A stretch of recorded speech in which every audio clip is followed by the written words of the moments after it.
with the devil. Let's go. I said not the devil. that is my narrative-focused campaign, not this one. Do people want to cry? We can play that campaign. Violence. Violence, sadness, childhood trauma, all the good stuff. Artillery gunslinger? What?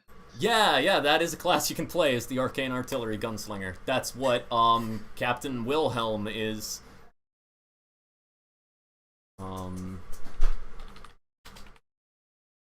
Wait, I have access to this stuff because I pay the Patreon, don't I? Exactly, yeah. Ooh. Because it's currently testing. And, of course, I would love feedback on all of the testing content that you use. With the testing, well, we can have this conversation after stream if you'd like. No, feel free. How broken do you want me to make things? So, we have a rule of thumb that you are allowed to exploit testing content as long as you tell us.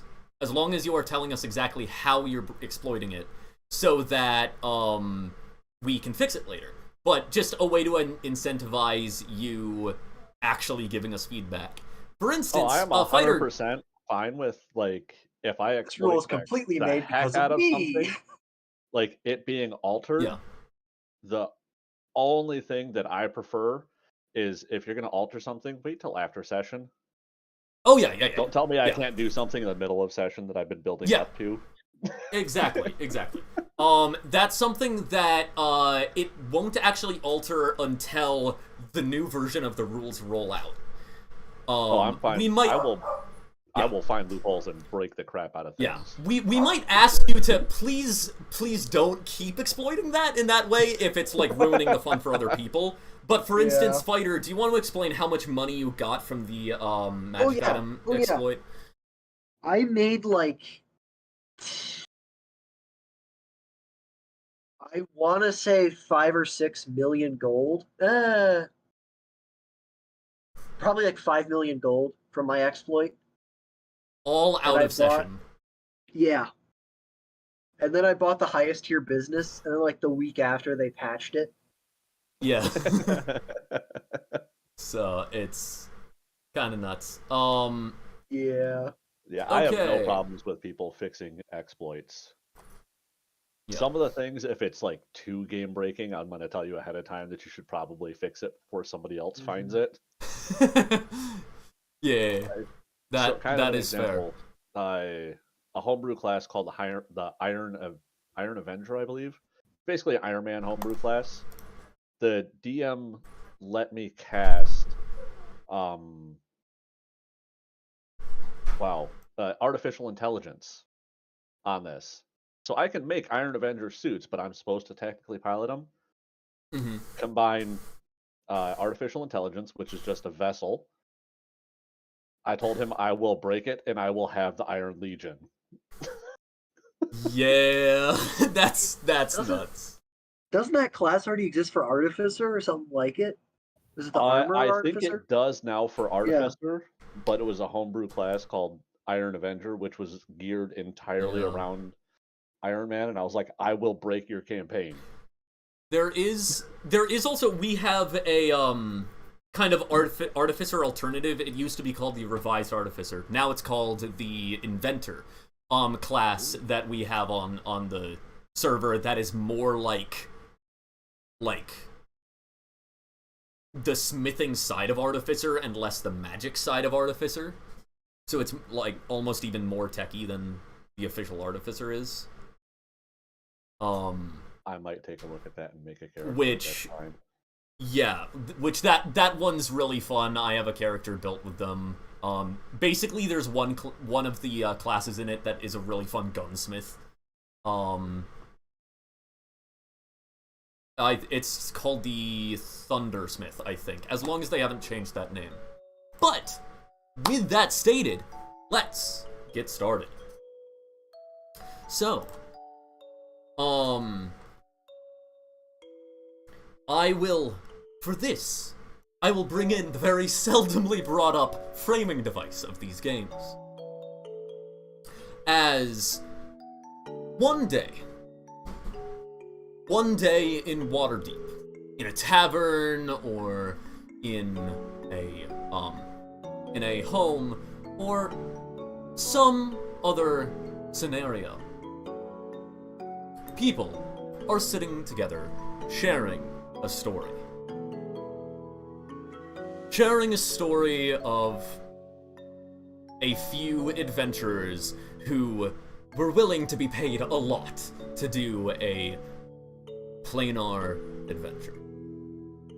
I use that framing device to remind everyone that these games are kind of a pseudo-character canon, where if you don't like what happened in game, it doesn't have to be canon to your character. The reason for that, canonically, all of these sessions are just one person telling a story to another person.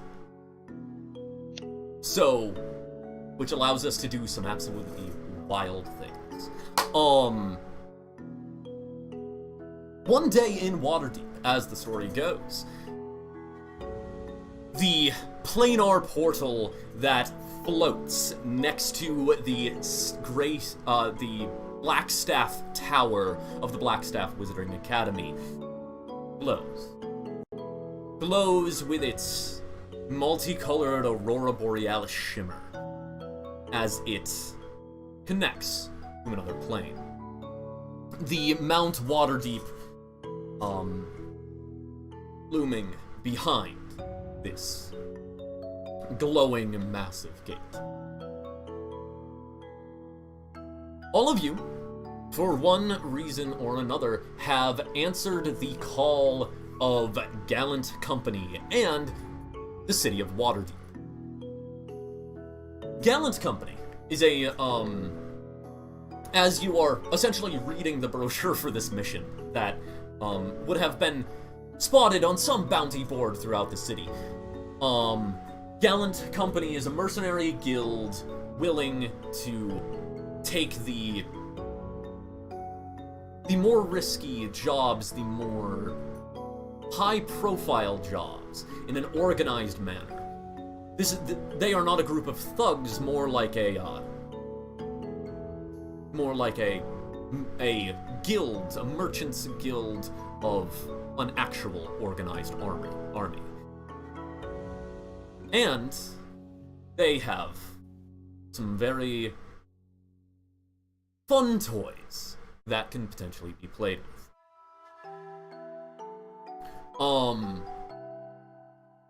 You are currently, all of you are currently gathered in the Gallant Company headquarters, the Gallant Company Guild Hall, a building that is surrounded by other guild halls that have pomp and circumstance, banners, knightly regalia, and whatnot. But this place is designed for efficiency. There are people drilling in uniform in the front. There are, it is built sturdily into the walls, and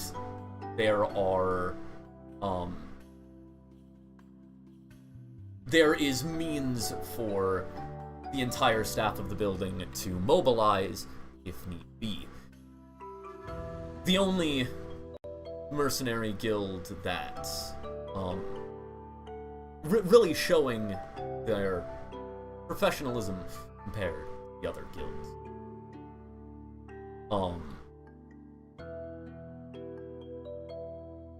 Other guilds in the Castle Ward, at least. Not other guilds excluding Present Company.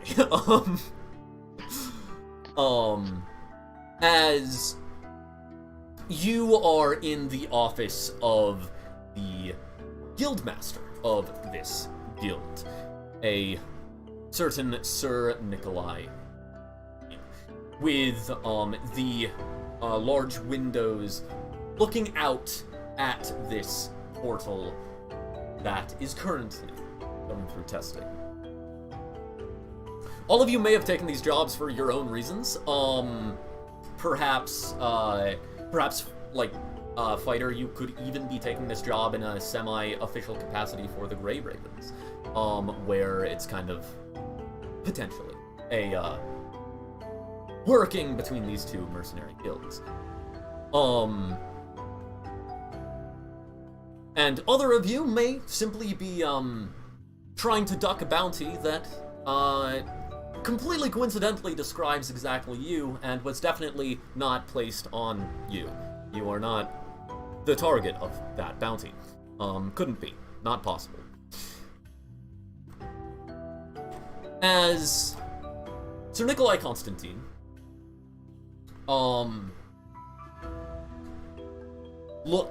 is standing at, as you guys come into his office, and he finishes up some paperwork and slides it to the side. He stands up and gives you a salute. Do each of you return in kind, or do any of you not salute? I do the two-finger salute that I always do with these types of people. I'm gonna nod to him, but not salute, because I'm not military. Fair enough. In the game. Yeah. I'm not. Love it. He kind of like, gets in, like, into a more neutral stance and kind of just goes, Well, you'll do. I says the kind of group I, have come to expect for these missions in the Planar Gates. Welcome. And welcome again, Fighter. Or, actually, sorry, are you disguised? Yeah. Yeah, I am. Okay, then he doesn't As per recognize usual. you. And... Alright then. So, as many of these Planar Gate journeys are, you will be escorting the researchers from Blackstaff Academy as they are going through.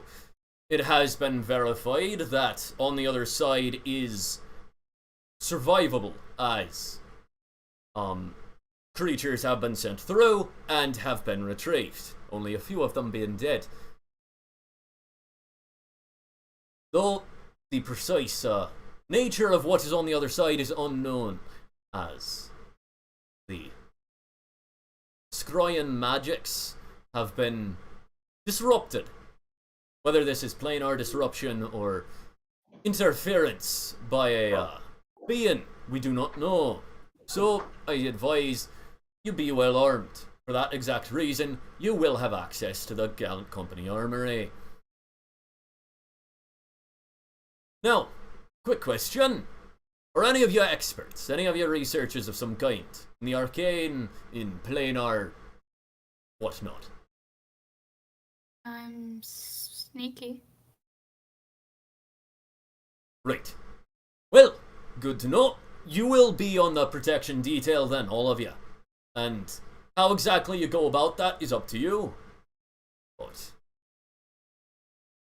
that the researching will be left up to the researchers. Blackstaff wizards are to be protected at preferably all costs. I'd rather you not die, and it's relatively unlikely, as the majority of defenseless animals that went through this portal did come back alive. So, the question is, do you have any questions? Direction. Well, Hey. Irina, did you say that you had a question or that you didn't? As to what direction? Oh, what direction? Yeah, he just points directly like out the window and to this like there is this structure that's like a massive gate large enough for like ships to come through. That's just this massive archway with like you see these massive glowing crystals nearby it and like runes along it. And at the moment it is like just like has this shimmer across it, this multicolored, almost aurora borealis shimmer across before it like flickers off. How far You'll be down would it be for me to jump through the window? That's a good question. The interior city walls are probably I'm pretty sure they're like a standard of 30 foot throughout the city. So this is kind of like third story. That's pretty far. So yeah, jumping from here, you would be yeah, jumping from here you'd be falling yeah, because his office peaks over the wall. You would fall about 30 feet. So I won't good take it amount of literally then. You'll be going through whatever is the direction you'll be headed is whatever is the direction of the other side of that gate. No. Shall we go and see the armory? I do have a question, my good sir. Aye. Who's going to be COing this mission? Well, he quickly like glances at the like files of you that he has on the table. Did you like say that you are a fighter when you came in? So like does he have your file or does he have like As he lays out the files, I like reach back and like slap a paper on top of mine that has like a large resume on it. As you see, like I slowly like shift the like I should call it like a Shakespearean mask that has like the you know what I'm talking about? Where it has like the emotions on it or like ancient yeah Greek type style. yeah I like the shift one of those, shift that over, and you see like the hooded like feature as it like flicks back, and I'm just a gentleman with that mask on. Right. So like you revealed yourself to him for a second? Yeah. Like you again. Well, then CO would be you. You have the highest credentials by far with the mercenary guilds. So I would suggest you, CO, if you in the future would be well, a little bit more clear during the briefing would be helpful. No issue, my fine sir. We shall write that in the future. Thank you. So, any other questions, or are we going to the armory? You provide food. Aye, of course. Yay. Rations will be provided. Anything? Anything more?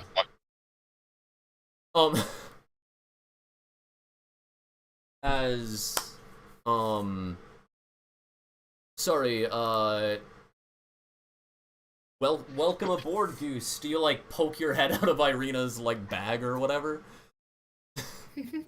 Yep. I mean, Irina does have like a pretty cool new coat. That it makes them just within said coat.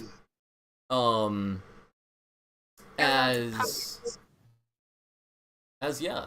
My audio is a little glitched, so if it's okay, I'll come in a second when I get it fixed. Yeah, that's fine. Sleepy Cat is still a bit sleepy. Yeah. Still waking up. Ears aren't quite calibrated yet. As yes, You go into the armory. And now you can choose good old armory stuff. So Not much that I won't steal, but I want to. all all of the mundane weapons that are in the Dreams and Drakes handbook are available. I'll list off some of the noteworthy ones. But yes. So throughout this armory, you look around and you do see there is a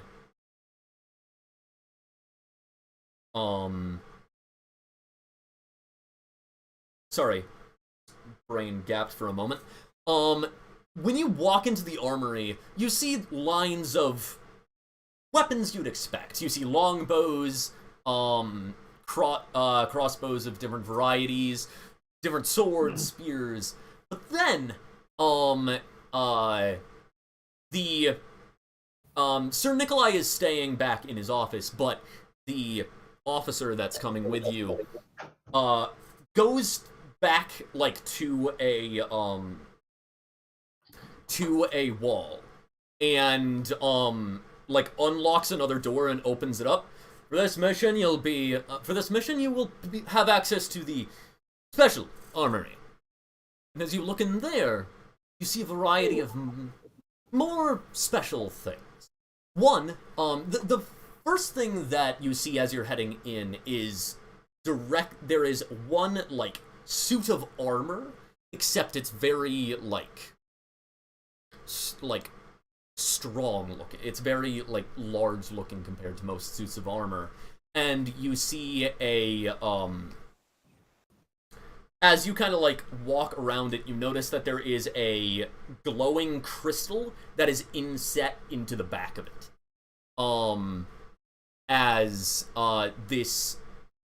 The back of it's, like, opened up, and you see, like, you see these going off from the aether crystal. There are these different gears that head throughout it, as essentially it's basically like a suit of power armor, a mechanized suit of heavy plate.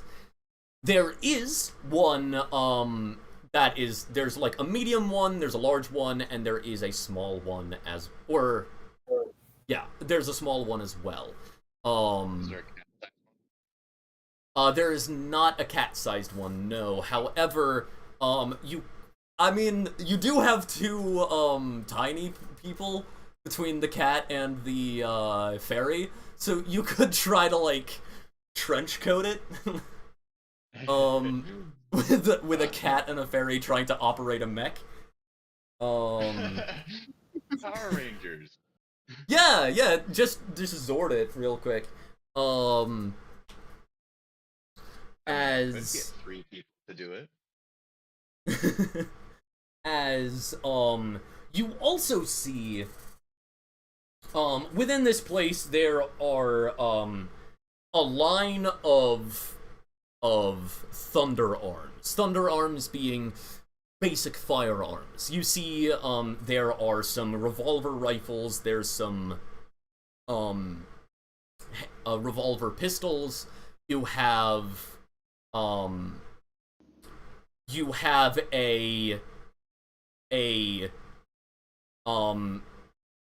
basically a Gatling gun with, like, a glowing crystal inset into it.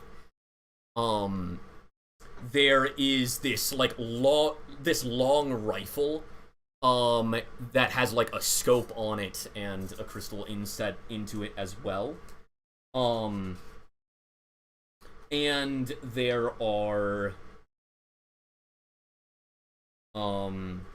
there is a, like, small like ship's cannon that that looks like it's meant to be held by a person, or potentially the mech armor, as well as there is kind of a there are some slings of what appear to be grenades. I'm gonna grab one of those revolver rifles and a sling of nades. Okay, yes. As you like go for the two of them, the like person that is there with you, the gallant that is there with you, for the for grenadiers, they either take the the grenadiers need to either take the single shot rifles or a revolver pistol, just for the cost of it all.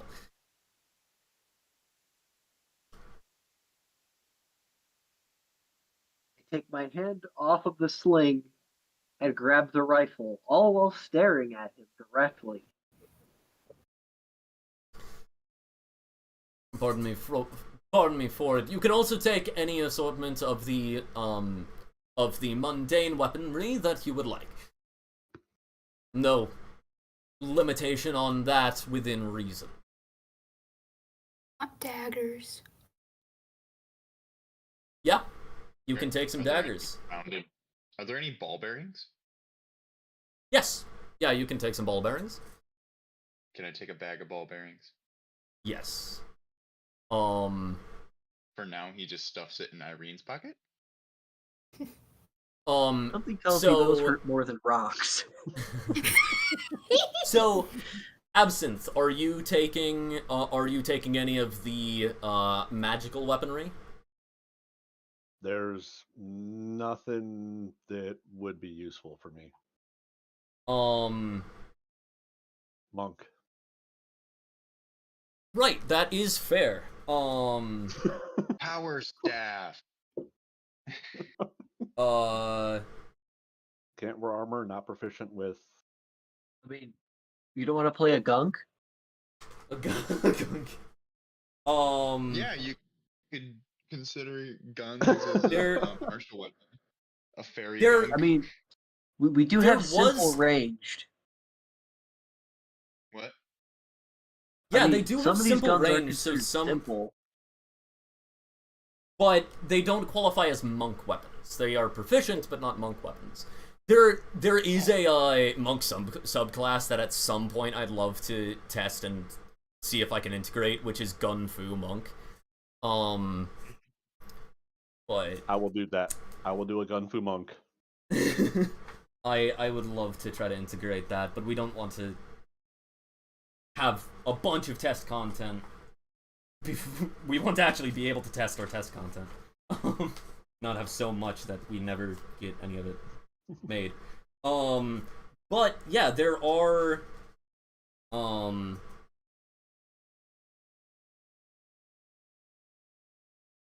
nothing in there at all that helps Monk.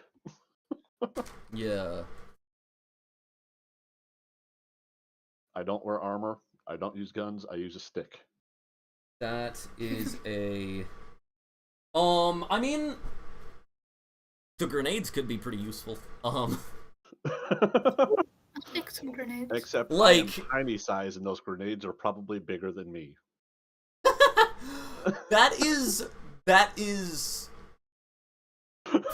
fair. You would be able to carry them because you're not like diminutive. And you could also end up like being like, oh yeah, fighter can carry the grenades. Wait. Because you can give just because you're the one taking the items doesn't mean you're the one having to carry them necessarily. Yeah, I stuffed a bag of ball bearings in Irene's pocket. Yeah, I want a thing of grenades. God, what is the alcohol guy's name? How many grenades are in Yo mama is not here. You can actually, Does anybody have a hood? Have a what?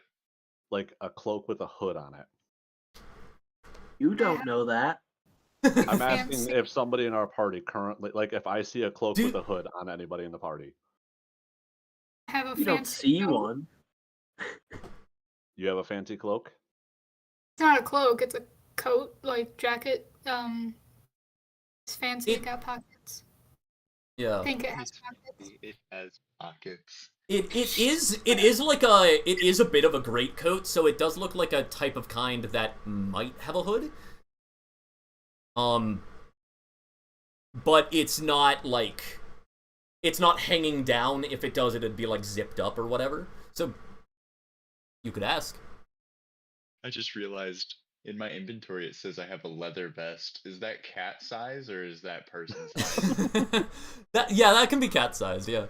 Now we just need to get him Dealer boots and a hat. specific to you. Hey, fighter, I have an idea. Yeah. Do you mind holding on to 2 bandoliers of grenades for me? Oh, gladly. Okay. Death from above.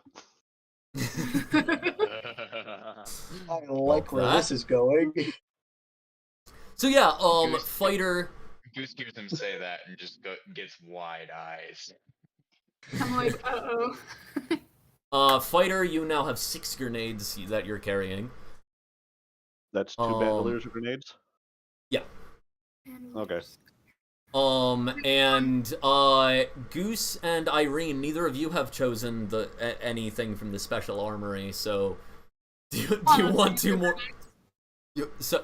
Sorry, Irina, what was that? Want a thing of grenades? The Yeah. child explosives. Do you take a revolver as well, or another thing of grenades? You can take 2 bandoliers of grenades, or a bandolier of grenades, and a rifle or pistol. I'll take another thing of grenades. Okay, yeah, so you have 6 grenades as well. I'll take a pistol and a bandolier of grenades. Yeah, so as this cat jumps out to like grab weaponry, the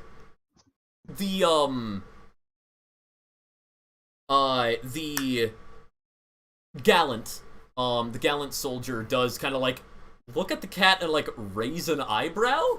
What are you looking at? You haven't seen a cat before? As you speak, he kind of like steps back a moment. Mm-hmm. I'm gonna. Does this person even? Okay, yeah, I did actually roll high enough. Awakened, indeed. By all means, go ahead. Thank you. Continues about his business. If he hadn't rolled high enough, I was about to look at him and meow. Meow. As yes.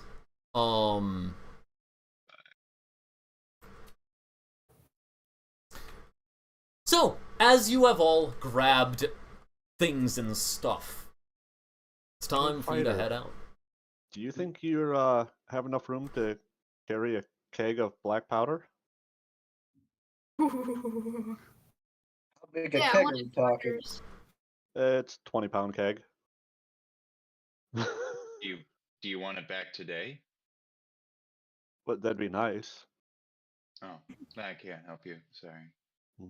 So, rather than it being black powder, it's actually thunder powder, which is basically like aether crystals of pure magic that are too small to inscribe anything on, so instead they detonate them. Oh, so shavings. Yeah, exactly. It's crystal shavings that are being repurposed for like cannons and stuff. Oh my gosh. Do you want a keg? As fun as it'd be to be lugging another 20 pounds around, I think I'm good, thanks. How about a couple of the powder horns? Fine. Would you Would you potentially like to requisition one of our vehicles? You could. It would come with some. It would come with some of the thunder powder, and would even come with one of the larger guns. Gestures to the marksman rifle, the blunderbuss, or the buster bus. Sorry, the cannon, and the Gatling gun. It's possible that we could get it through. With. Irene, I want to make the Catling gun. Okay. Can we make the Catling gun? Are we gonna have? Very well, very well. We can work with this. All right. Can I And yeah, so one of you can place a requisition order for a armed vehicle. If you have renown in the Gallant Company, you can spend 2 of them to give a +1 to your roll. And if you have renown in either Waterdeep or another mercenary guild, then you can spend 4 of them to get +1 to your roll. I don't think I should be allowed to drive. I don't have high enough renown anywhere. So fighter, you'd be the only one that actually has high enough renown to place this requisition order. I mean, I could try lying to him and say that I'm very well known as a good driver. Well, I mean, technically, if any of you roll well enough, you can get the order through, but, like, fighter, you have the best chance. Yeah. I mean, if I burnt all my Waterdeep renown, I'd get +5 on this roll. I will also point out that the month is about to elapse, so you would regain a lot of that renown. You would regain your renown refills at the end of the month, so like it's use it or lose it at this point. What? You know what, Kiara? Can I use deception to give him advantage? How much renown do I have again?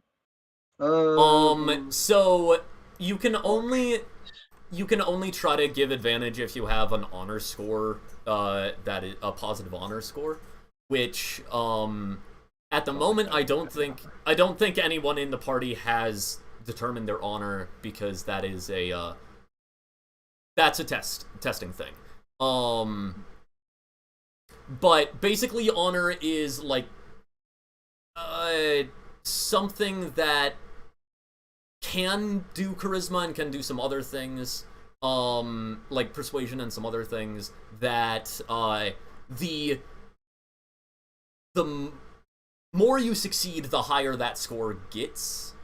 The more you succeed in an honorable way, the higher that score gets. So like, end up doing some cool persuasion stuff. Okay, so I'm gonna use 20 Grey Raven renown and 16 Waterdeep renown and 2 2 Magical Guild renown. And can I use my, how much Zent renown do I have? Or can I use another Magical Guild was not one of the options. It was Mercenary Guild. Yeah, okay, I have Mercenary Guild as an option. Yeah. Ruby. So could I also use Zent as another +1 if I burned 4, or no? Yeah, Zent is a mercenary guild. Oh, cool. That's +11. That's a 17 on the dice. Okay, yeah. So like as they're the Gallant is basically like writing down like basically you're kind of like putting in your like resume, your references and whatnot for like these are the people you can contact to say that I'm good for it, kind of thing. And like they just kind of look at it. Darian, get one of the vehicles ready. Yeah, I'll go process this. Qualified for this. I'll process this after the fact. I drive. I would advise someone proficient drive, but anyone should Be able. Wait, is that a specific prof you have to have? Land vehicle proficiency. Yes. However, Okay. however, you can still pilot vehicles without being proficient. It's just no proficiency bonus. Does anyone here have that prof? Just land vehicles, period? I'm a child. Cat I'm a drive. small fairy. I probably can't even reach the pedals. Alright, I guess I'm driving then. I can try and drive. Cat has a big The old cat's smile on not his driving. Whatever happened to the Catling gun? I The need you on cat- that turret. Exactly. The cat's on the Gatling gun. We've talked I'm about gonna this. take one of those grenades from you, by the way. The Catling gun. I'm concerned as he picks the grenade off his bandolier and hands it to you. Oh no, it's not for right now. It's As- for just in case. Okay. Just the fairy like places like the grenade on their back like a backpack. You have a fly speed of 30, so Yeah. What's the, As you guys load up, you guys roll up to the Aether portal with like this armored vehicle with a Gatling gun on top of it. There's a war horse that is like drawing it behind them. I have a This is question for the armor before we leave, if you don't mind. yeah. How long till they blow up? Oh, Or do they blow up on they like impact? That's actually a good question. Well, okay. Kind of looks and grabs the grenade from you. This dial right here. There's kind of like a dial that goes around a crystal. That is the timer. And yes, if you twist it all the way around, it explodes on impact. Perfect. Ooh. The cat and the fairy are having very nefarious plans. yeah, so by the way, question, do you want the chariot or the wagon? The chariot will of course move faster and have the gun like on it, but can't carry as many people, isn't as well armored, doesn't have like as can't really carry the kegs, really. It would have like it would have like a single like keg and ammunition belt. How many can the first one carry? The chariot can carry essentially the driver and the gunner, whereas the wagon could carry a full party. But is of course slow. It could be holding Goose. It's not quite that armored. No, from that link that was just sent, it is not an armor clad. No, That's a it's not like ironclad.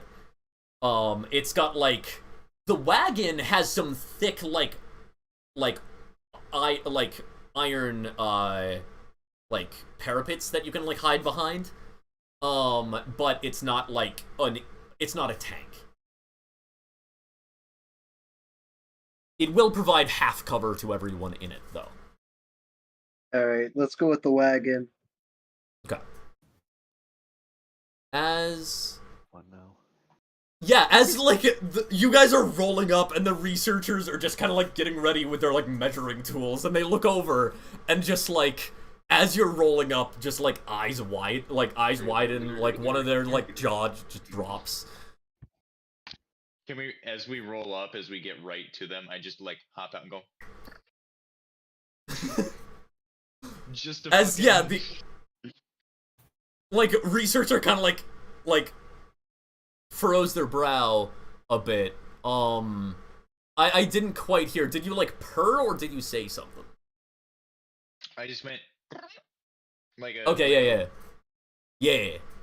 Like as yeah, they just kind of like. Yeah, like, kind of cross their eyes, like, furrow their brow a bit and, like, kind of look.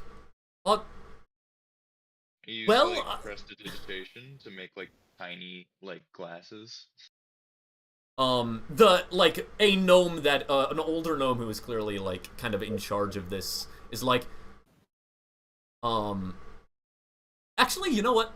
No, I know exactly who this is. Yeah, so this older like human wizard with a long beard that like trails on the ground like up to like 10 feet behind him like a king's train kind of thing. Kind of looks up. Hey, Dick. This. I don't know if the big weaponry makes me more feared for my life or more secure for my defenses. But fun. Hey. As they kind of like come up to you. Hey, I'm Zing Zab Zazeeble, only wizard crazy enough to go on this mission. I am not technically on the Black Staff researching what is it called? Faculty, that's the one. But honorary for this mission because they couldn't risk anyone else. Lovely. Hop in the back, we're getting ready to move. Here's a coupon to my magic item shop if you would like some. He hands out coupons. Yeah, have a coupon. I will. Yes. Yeah. So that coupon will be for that is a 100 gold off of a magic item, or you can trade it in for a magic item that he is testing. As yeah, like he kind of like loads on, and like his two like assistants kind of are getting on as well, kind of a bit like warier, but like they like one of them just casts a spell and like their researching equipment levitates, and then they just push it onto the wagon. All right, giddy up or whatnot.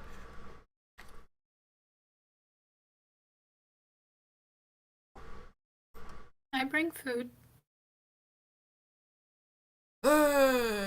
Food! As he claps and then throws some diamonds into the sky, which just disintegrate, and then the wagon fills up with like a feast. Eat up! Eat up! Good stuff. What? Okay. Now I have to look up that spell. Because I forget what exactly that does. What kind of food is it? Spell. It is good food. There is like there is some gourmet cat food here. Yeah. Basically like each of your favorite foods like spawn in this feast. Don't think you can spawn children, but okay. Okay. Just looks at her like, what? Don't go there, don't go there. As Straining yourself? Mm-hmm. that is Concerning. so actually to be fair, no. Not as much your favorite foods as like foods that are clearly targeting you. So like for the cat, there's cat food. For the fairy, there's more like fae oriented foods. There's some delicious looking mutton. There's some like vegetarian options kind of thing. It's a smorgasbord of options. All right, dig in.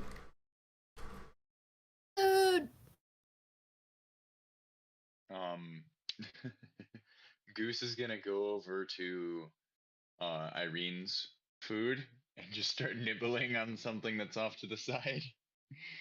As instead of the cat food. yeah. Did you say you're ignoring the cat food? Yeah. Okay, yeah, so as you're doing that, as Zip Zap Zadeeble sees you, like, walk off, he's like, okay, and, like, grabs the, like, cat food and starts eating it himself. As, I just slide off a little portion off my plate and onto, like, whatever Goose is, and I'm like, okay, that's yours, this is mine. Everyone go ahead and make a perception check for me. Oh dear. Oh yeah, dice. Oh yeah, you can do that. We're doing it in table 0. Yeah, that's a good place. Any of the tables are allowed, but table 0 is a good one. Hey, Carol. You have That's to. a nat 20. You have to do /R, and then select from that. Nat 20. Okay, cool. Yeah. Actually, do I have anything on perception? /R. And then, yeah, just send /R, and then you should be able to select from options. Yeah, 14. Did that work? You have to do /R and then click like the first thing in the list and then type. Oh yeah, yeah. It's really do I dumb. have to do it in this thing? You don't have to. No. I was using. Yeah, I used Roll20. That is perfectly fine. And I added my wisdom, I think. Yeah, wisdom modifier. Nice. Wisdom perception is learning. /R command. What do I type in the command? Just /R, and then you should be able to hit enter from there. Hit /R space D20 plus your modifier. Oh, that'll work as well. Yeah. That'll work as well. I didn't put the plus the modifier, but if you hit the space, it'll open up for something for you to do, like /R. Is there a space in between the plus and the modifier, or do I just? I'm I just don't gonna know. do the D20. No. Easier. Yeah. Just there. I do not believe there's any spaces, but yeah, good idea to just do the D20. No space. So just straight. Okay. That's an 8 plus it's a perception. Yeah. Yes. Wisdom perception. Okay, so I just get a plus 0, so 8. Okay. Goose does not care. Goose is eating food. Sounds about right. As yeah. Thank you. Mine's a 17 total, by the way. Groovy. Yeah. So, Fighter, you would notice something.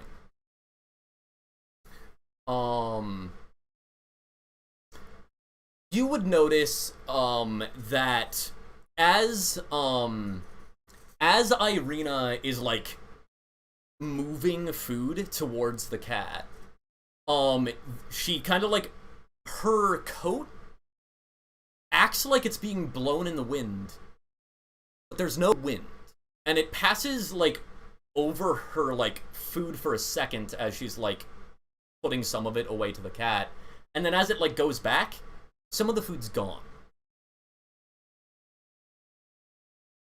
Magic coat. That is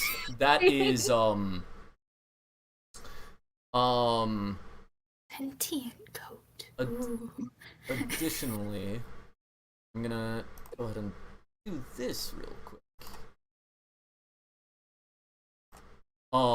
Additionally, Fighter, I've muted everyone. No, I muted everyone else. That's the wrong one. I need to deafen everyone else. I can because still I'm hear stupid. Yeah, I'm stupid. Did the wrong button. There we go. Fighter. You also see like one of the jewel, like amber jewel buttons. You swear that it blinks. That's concerning. As yes. So eating, as everyone eats the meal, that is everyone. Well, first off, all creatures who eat this are cured of all diseases and poisons. You also become immune to poison and being frightened. My depression cured? I think that might be a curse, in fact. Actually, probably true for me.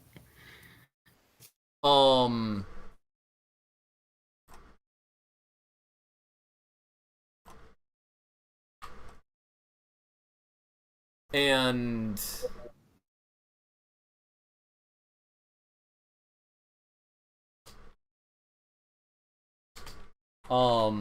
yeah, so everyone has advantage on wisdom saving throws. And everyone gains 12 points of temporary HP. Some good food. Yeah. This is a sorry?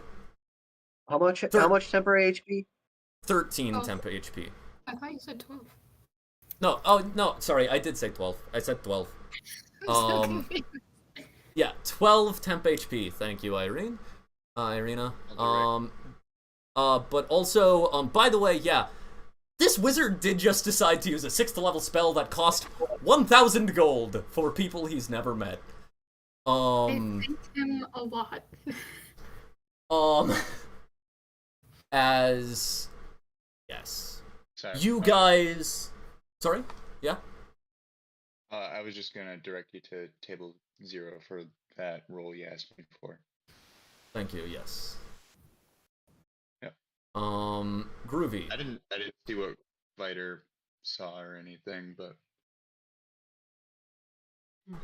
Yeah. I'm just gonna.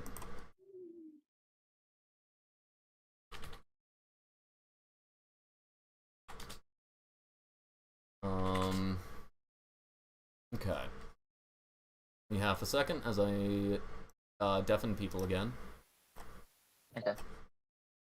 Yeah, fighter. Also, as the cat is eating, like, they, like, take a bite, and then, like, kind of pull back, and it's almost like another bite is missing as well. And you see a, like, the, like, tag on the cat's collar,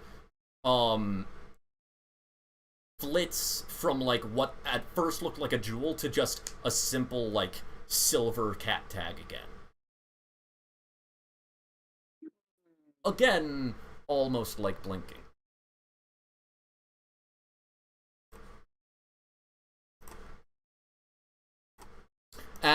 Okay, you can now roll through the planar gate as it comes to life. And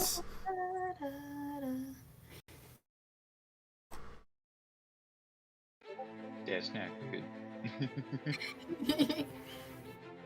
yes, you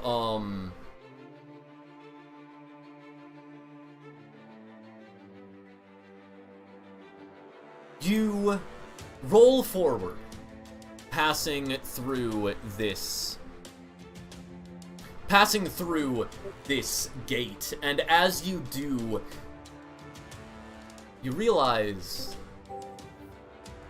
that you kind of look back at the city as it, like, almost dissolves into magic itself, as you feel yourself shifting, almost like you are being taken and removed of corporeal form before reconstituting.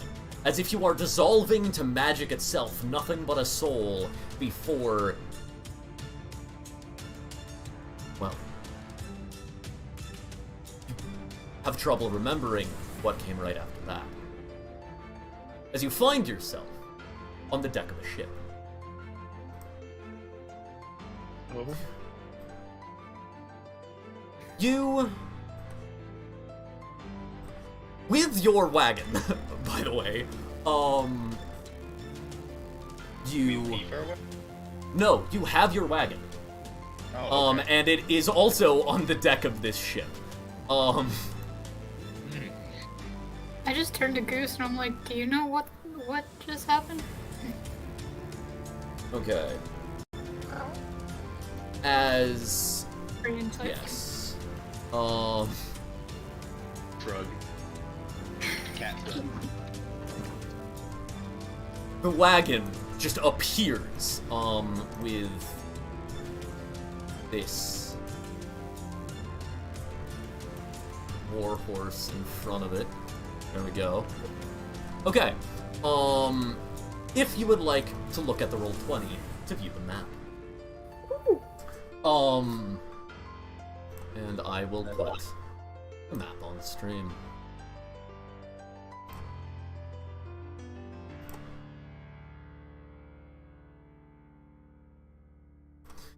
As you,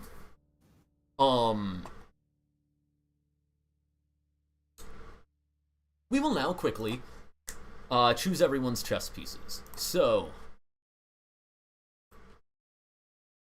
I am quickly marking all of the chess pieces to be, controlled by everyone, but, what chess piece would you like? So are we the white pieces? Yeah, you'll be the white pieces. The two chess pieces that are already on the ship are the wagon and the horse, respectively.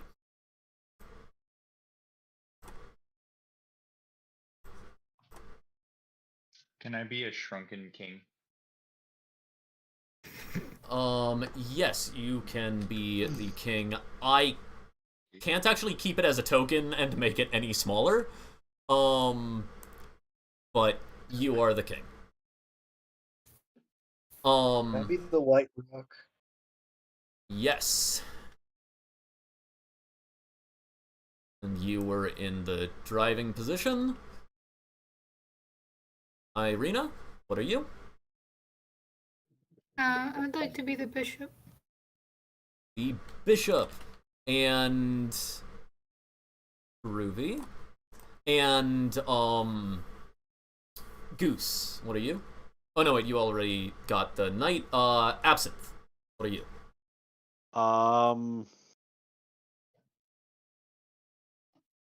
I will do the pawn. Okay. If you guys would like to test to see if you can actually control these, I should be able to. Groovy. Okay. So, as we I cannot move mine. weird. Are you on computer? Yes.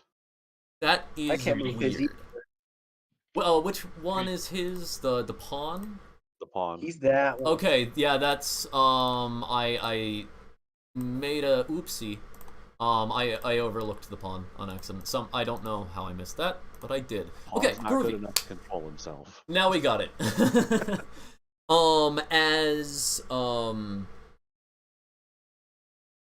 Yes. You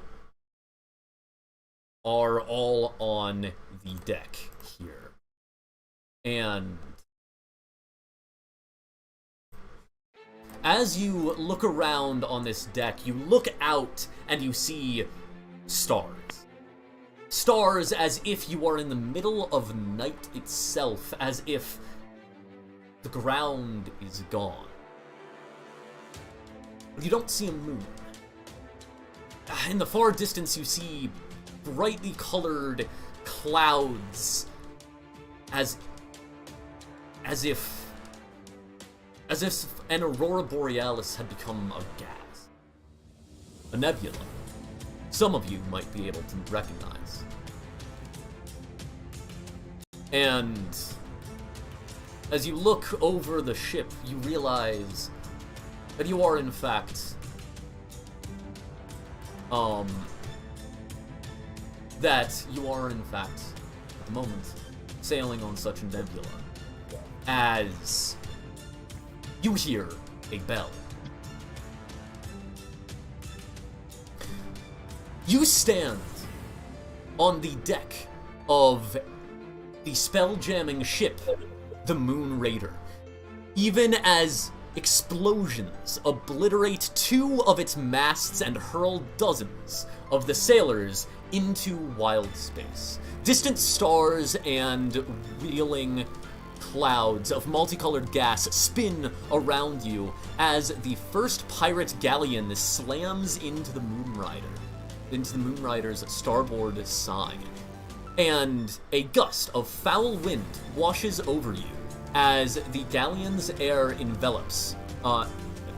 envelope merges with your own.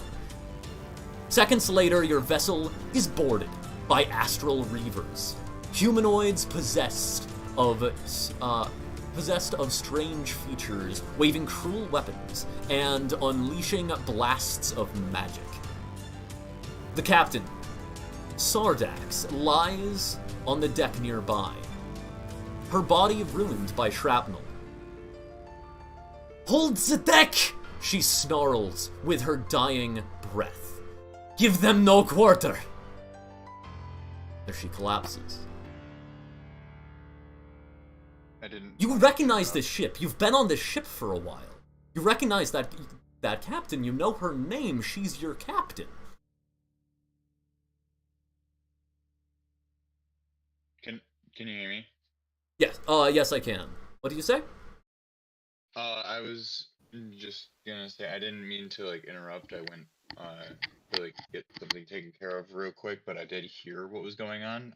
All good. Where's the map? Oh, Is it in, Waterdeep? I didn't give you the link. Give me half a second. Yeah, I sent a direct link to this particular map to the others. When I wasn't here. Yeah, well, before you got here. Okay. So, there you go, just sent you the link. Yes, there are... Space,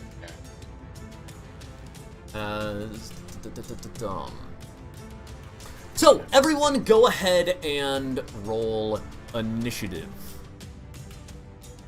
As these astral pirates are jumping onto the deck.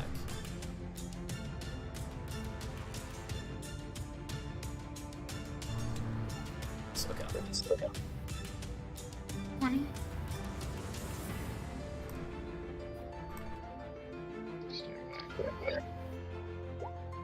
Oh. As these two pirates have jumped onto the forecastle of this ship. I'm not paying attention for shit.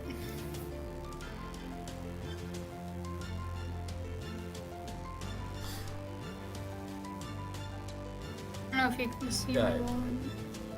I'll ask for initiative in half a second.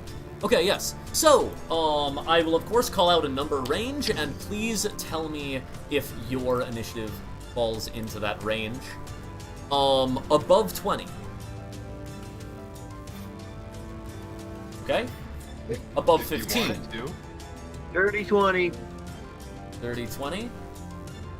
Fighter? 15 even.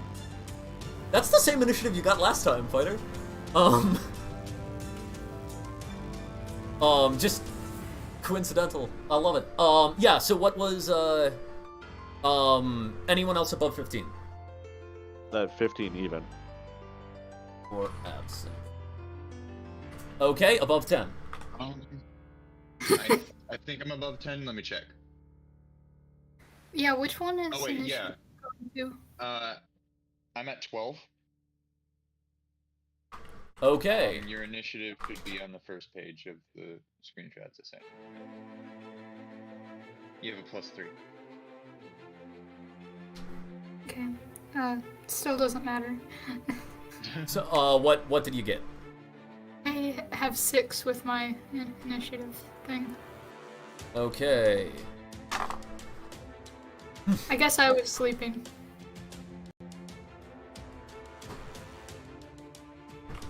I think that Goose was just like distracting her by like messing with her hair or some bullshit. He's like, knock it off. Oh shit. I like that one. Okay. As yes, 2 of the pirates have jumped down off of their pirate galleon onto your ship. Your comparably, significantly smaller ship. That appears to be surprised. You have echoes of memories. You know that you knew the captain.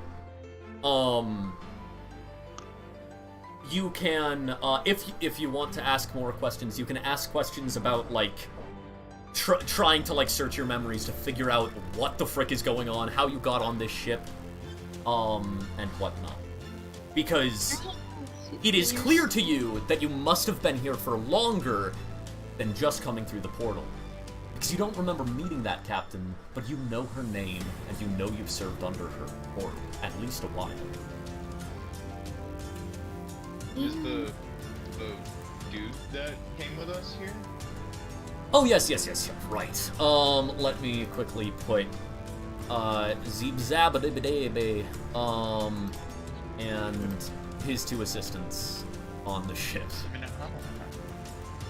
Yes. Rena being used to not being able to recall things does not really think too much of it.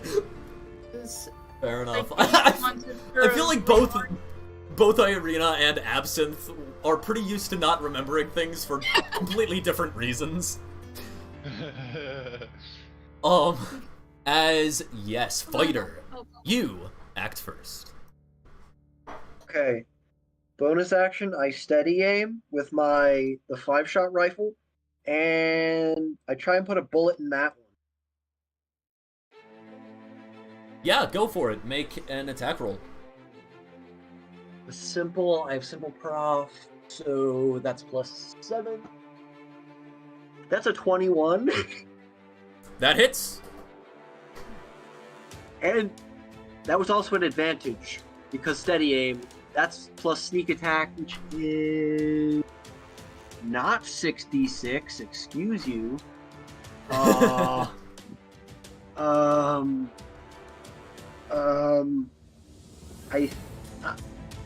gonna say that's 3d6 because that sounds correct. For sneak attack at level 5.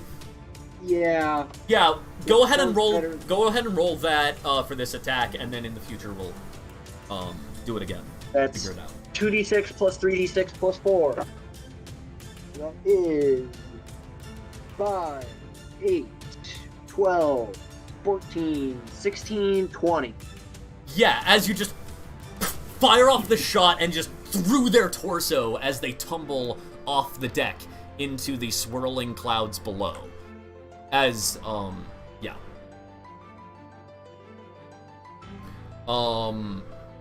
Anything else? That's pretty much all I got. Okay.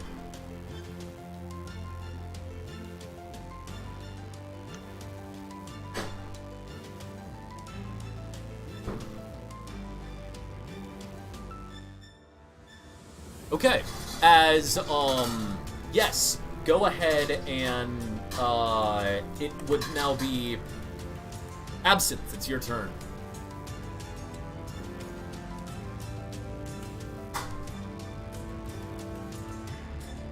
So it's just this guy left? Yes. I mean, there's an Kinda entire blew me galleon. to shreds. There's an entire galleon with, like, boarding hooks, like, still right next to this ship. But last person on the forecastle, yes.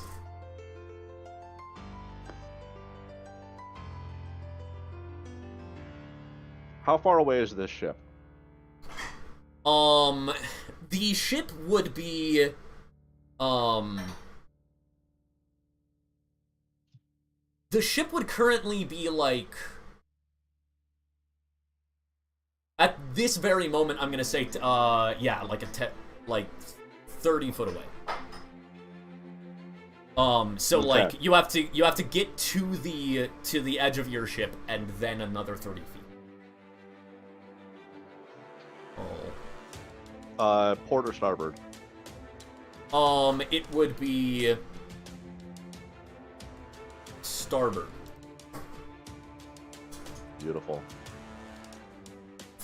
So it's about 50 feet away.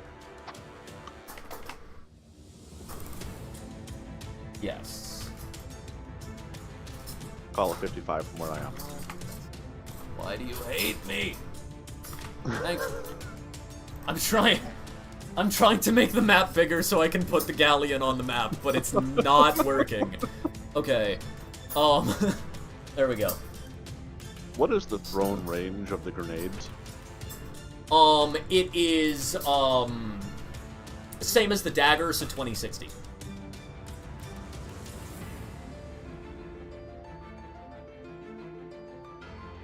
Right there.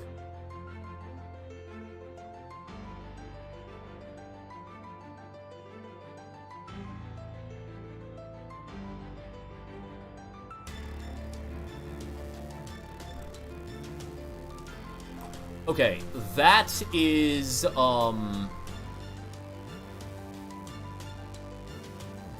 that is where the deck, that black line is where the deck of the galleon starts.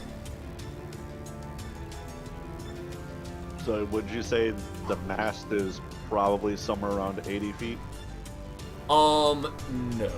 The mast is farther in from that. Because this ship, the ship that you are on is a, how wide is it?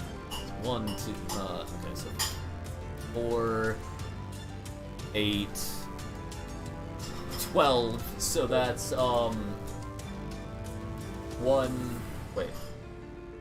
That's, 12 is 1, 2. You'd be on a, if I'm correct, you'd be like on more of a brig, I think? Maybe a frigate? Galleons are like 2 classes larger than that. Give me a second as I actually more properly draw this in. Sailing galleon.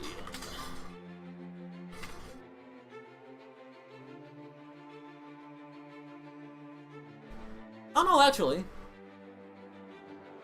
No, yeah, this, that would be roughly the same size.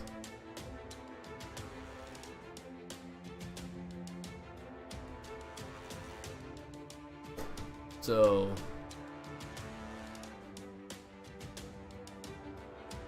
like that. I was reading the size. So probably around 90. Yes, the mast would be, we'll put the mast right there.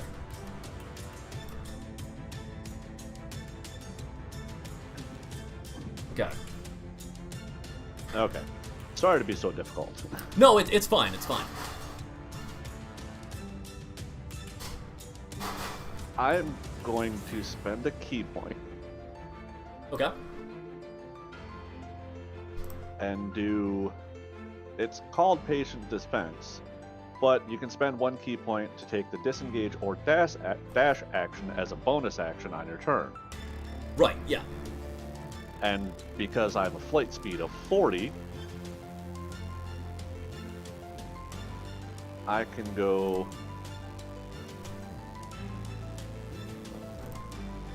So I need to go right there.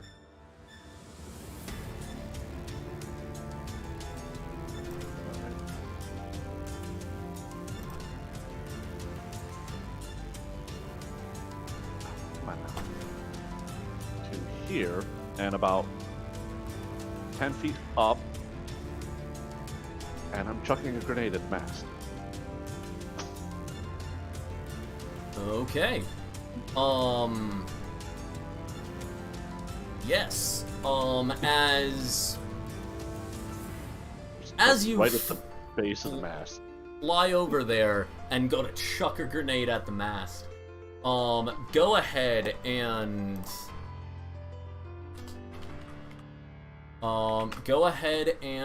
roll your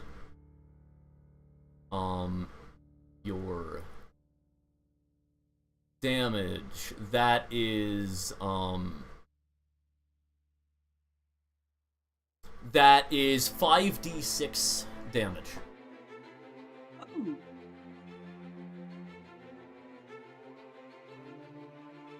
$21. Okay. Wait, actually, so you programmed it to explode on impact, right? Yep. Okay. And measurement tools. And I am also 10 feet in the air. Okay. Yeah. So in that case, In theory, I should be out of its range. yes. Yeah. Yeah. As so in the blue circle on your token, put your elevation there. Okay. I think that'd be a good way to track it. Yeah, as you throw down the grenade, and I need to look at object health, because that's what you've done to me. Here we go. Okay, it's gonna take half damage. It's reinforced.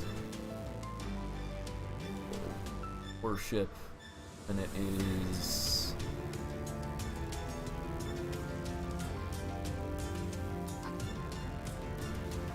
okay.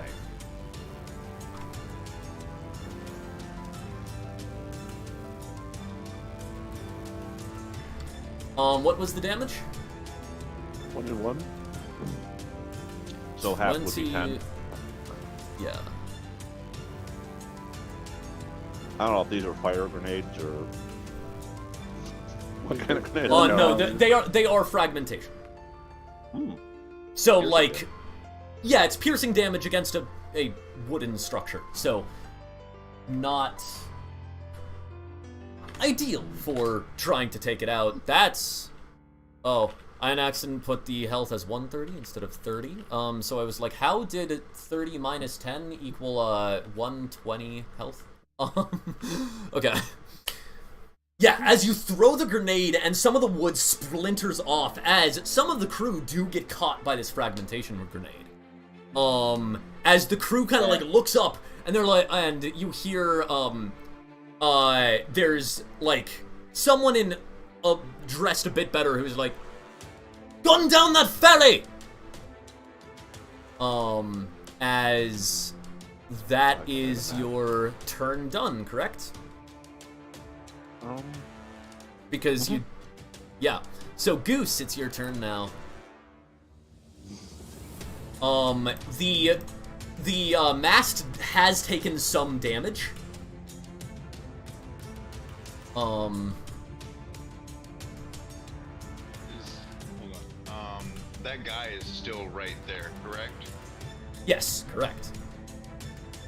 Let me check something real quick. Where am I? Am I here? Yeah, you are right there. Okay, so I can hit this guy with magic stone. You could. You are standing on the controls of a Gatling gun. Right, but I have more sadistic concepts. I have Okay, Crusher. sure, yeah. So when I deal bludgeoning damage, I get to force a creature to move 5 feet. Oh. Yeah. Off the fucking. Go for it. Yeah. Go for it. That's Goose. And that's what they ever did to you, but they're kind of trying to kill us, so... He gets a really fucked up grin on his face as he does this, by the way. This cat is malicious. Yeah. This is Yeah. Oh, by the way, I'm not putting down people on the other galleon because there are so many people. It would take forever to put the pieces down.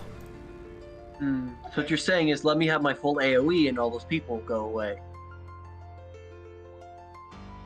That's a 20 Okay. total. Okay.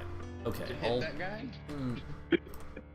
Okay, yeah, that hits. That definitely hits. I'll go ahead and put the frickin' pieces down because you guys have problems then.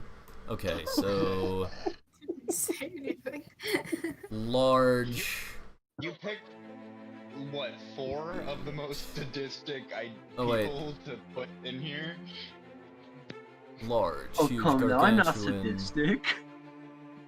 Yeah, Most so of the time. that is a Well, group actually, of. This is a group of 50 people right here.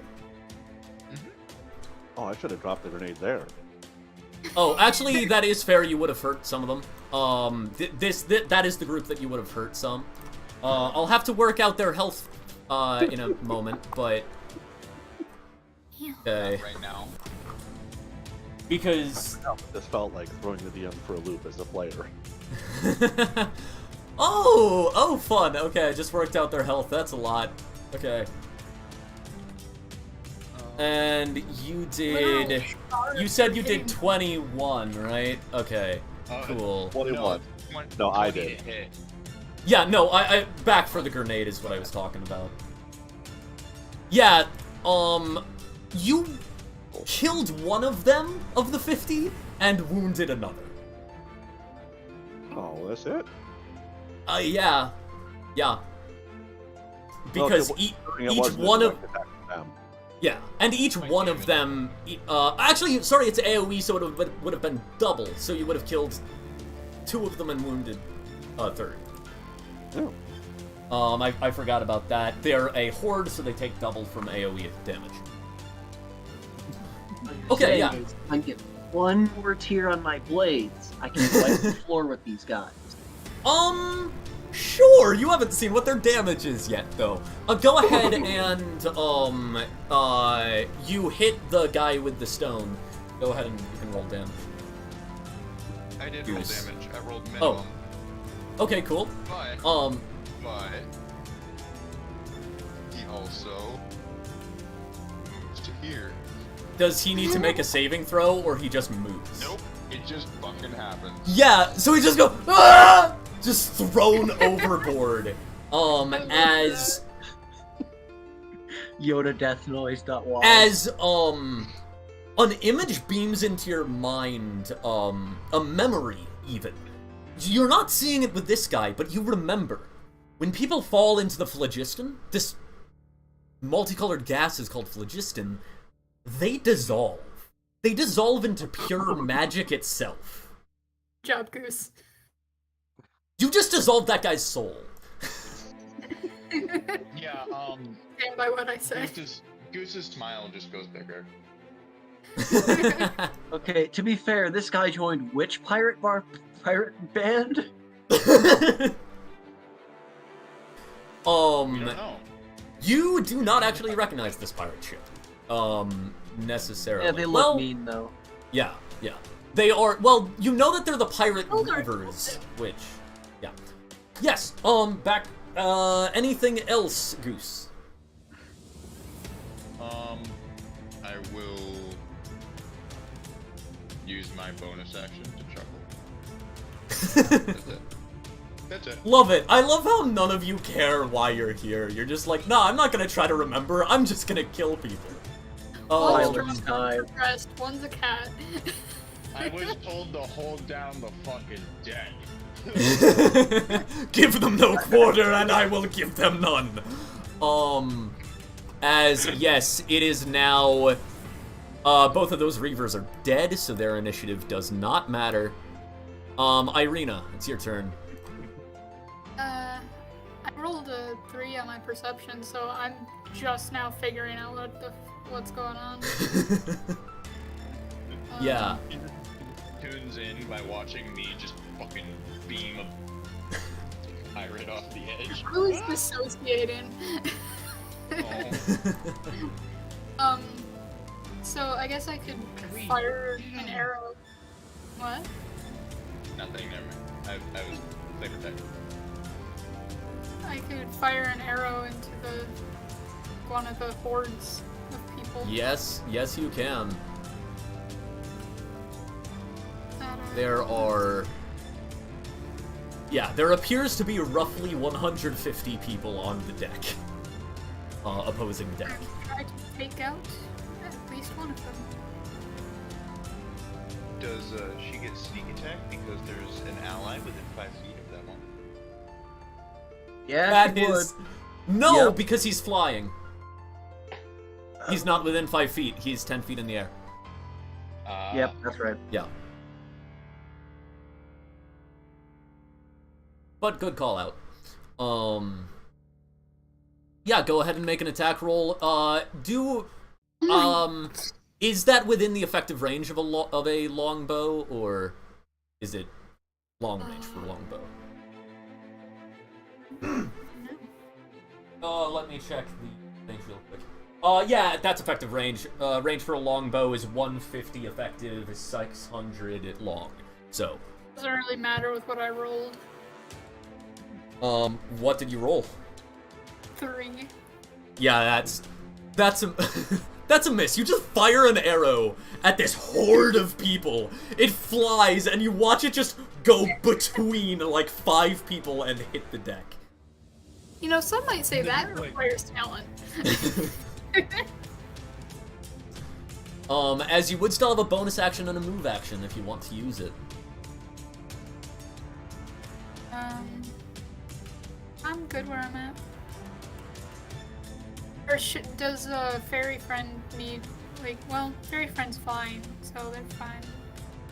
Right, I think? Fairy Friend has not taken any damage yet, but they are directly next to, just under 50 people. I am 10 foot above 50 people. That is true, but they do appear to have, some ranged weaponry. Can I? Bring it. Why?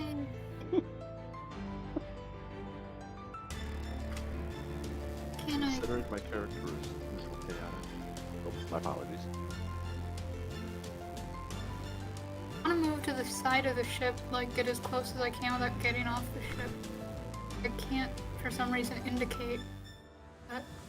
Yeah. That's odd. You're like clicking and holding, but it's not working. Oh, there we go. Yeah, go ahead and move there. Okay. I will remind that the wagon provides cover, the ship railing does not. Yeah, that's fine. Got a goose.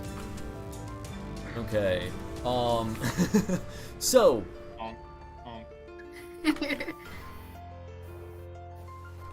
Yes, it is now... Yeah, so at this point, your... the jacket that is around you... Where is it? There it is. Okay.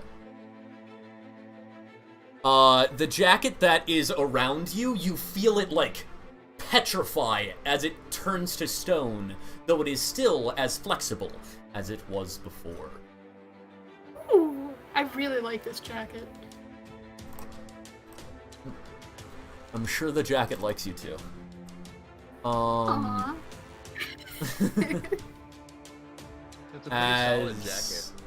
Should name the jacket.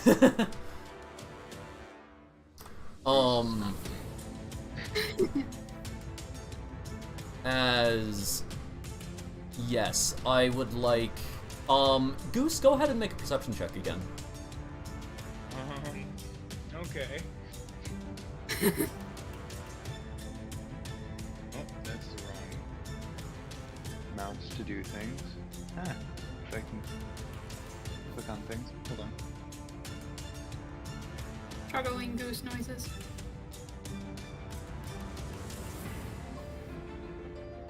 Uh, 10 plus my perception, I guess. Scrolling. Perception is 0, so that's just a 10. Okay, cool.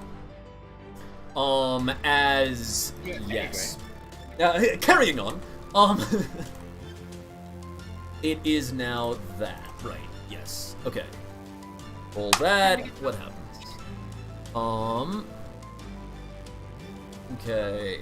We'll go ahead and make that.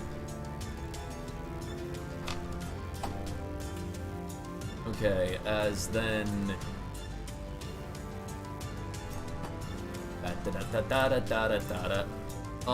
Okay, as then this group of oh,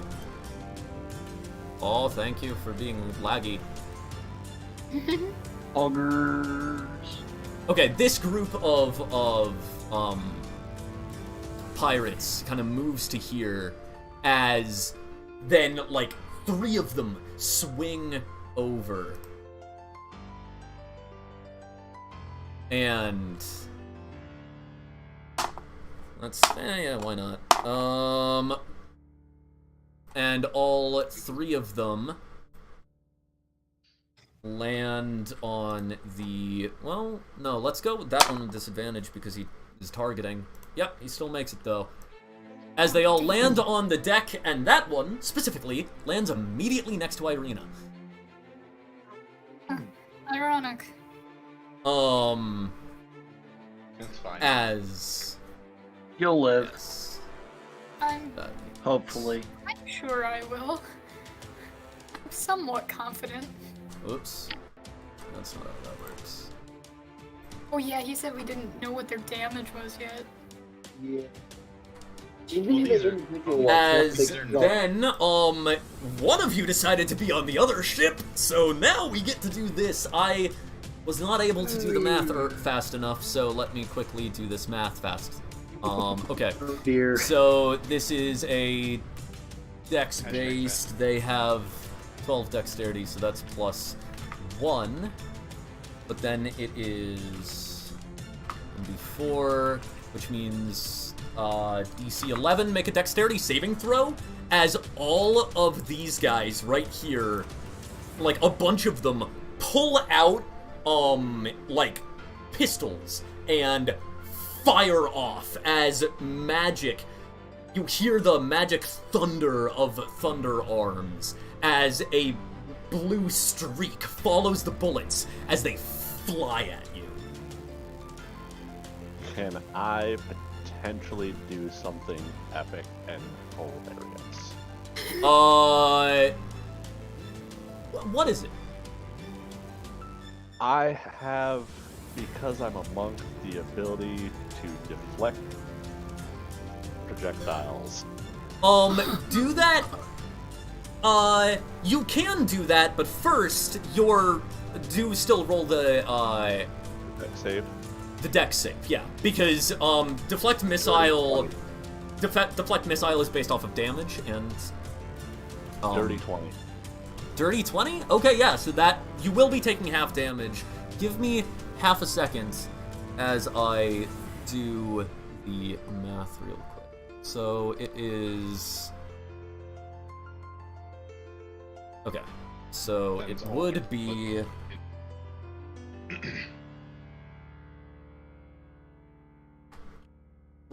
that, but then if we a colossal horde makes how many? 6 attacks. So 8 So the damage is that. Okay. Yes. I am not gonna make all of their attacks because they are also attacking other people on other parts of the ship. Yes, what was the... It is a... I can reduce the damage to a die 10 plus dex modifier plus my monk level, and if I reduce it to 0, I can catch the missile. Yeah, go ahead and roll. I can die 10 3. So that is a dex to 16, so that's 3 plus 4, so 10. 10 in all? 10 in all. Okay, you take half damage from the initial 45, meaning you'll take 22, and then you reduce that by 10. You take 12 points of damage. As you, like, deflect this volley of bullets as they're flying at you, but some of them still clip you.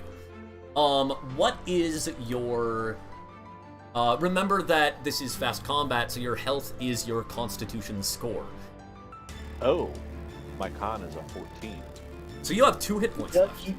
he should also have 12 temporary 12 HP. temp- Oh yeah, meal. 12 temp HP. So it So- took all my temp HP. It took all your temp HP. Yeah. You are As still alive. that is what a single attack from a colossal horde of bandits does. And yeah, so think about, like, these are basically, since I had to reduce 50 attacks into one creature, they can do 6 attacks a turn. They are currently fighting other people as they kind of, like, charge over here and are taking shots down at people on the deck. Pew. Oh. We know These guys... no boy. I'm gonna say these guys are all in the, rigging. This last group is in the rigging. So they are 30 foot up. All of them. All 50 of those guys. As yes. I have more. Sorry. As things are coming in, seeming overwhelming. Fighter, it's back up to you. Okay. We have to fight these guys? I mean, they're You pirates. have a better idea? Fight them a couple at a time, not all 150 at once. Yeah. Yeah, you look over your ship and, like, they got the drop on you. Your crew is already, like, decimated. This is going rough. Are we able to just, like, nope away?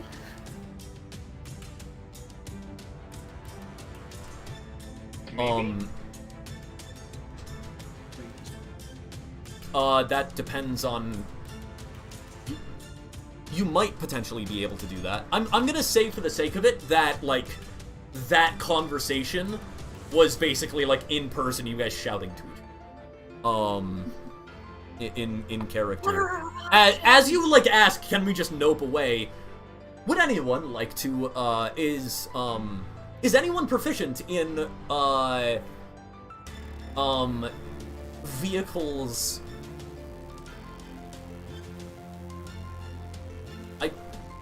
I guess it would be vehicles Spelljammer?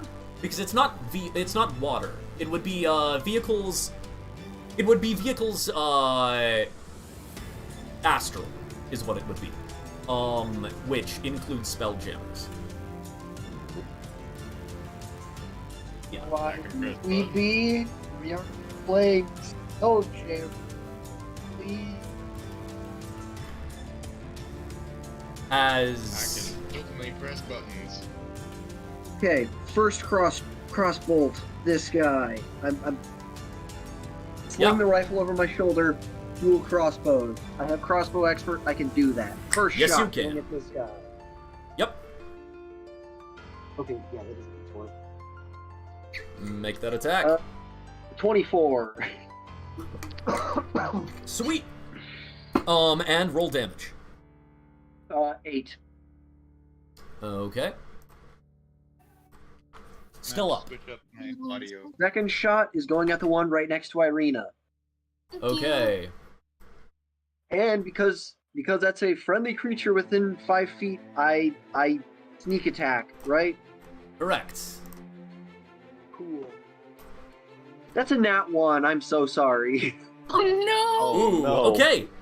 Oh. May I point out that nat 1s are a great place to make a very entertaining story beat.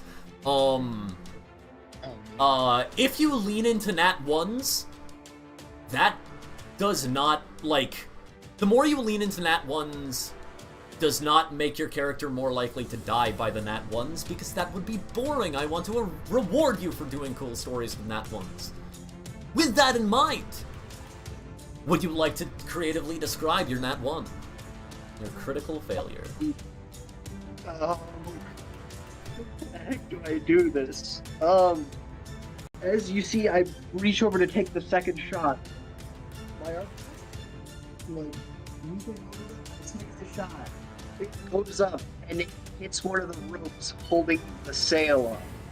Oh, no. Ooh. That is... Not optimal. Yeah, that is fun.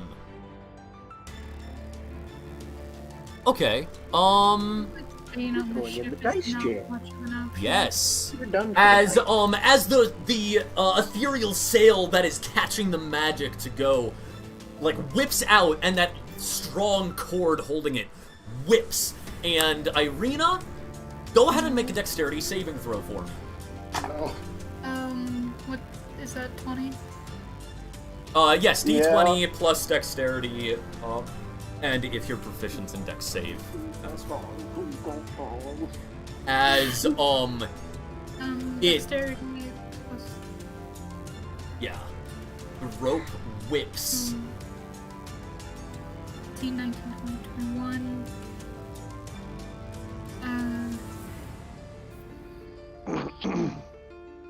Yeah, that is definitely good enough.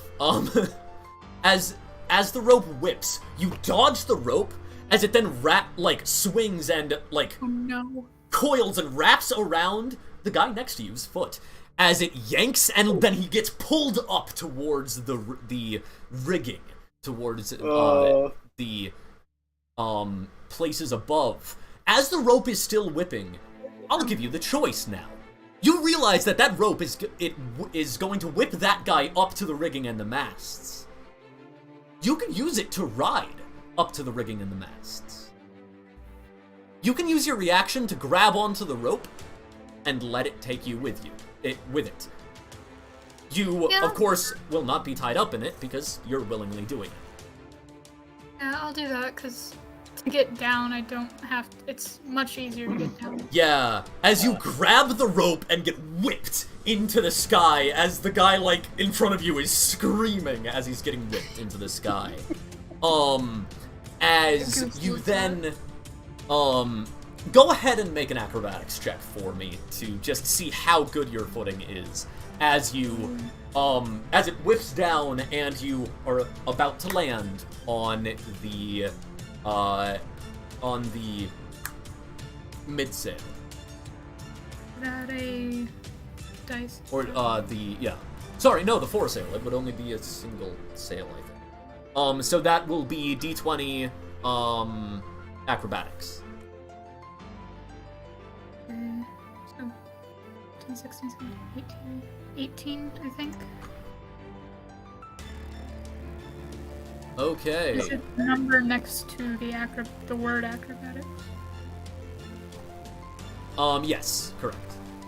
Okay, so then that's 20 then. Love it. Okay.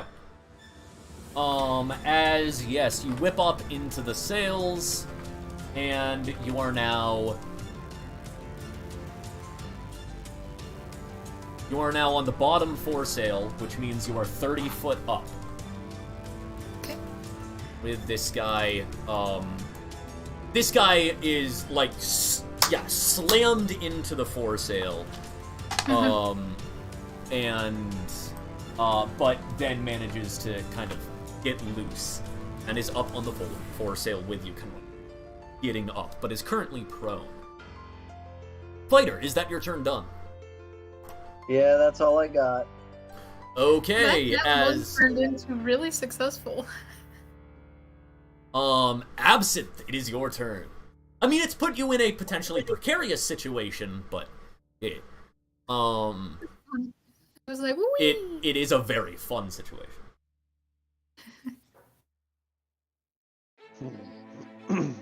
Well, which one are you, fighter? Yep, that's me.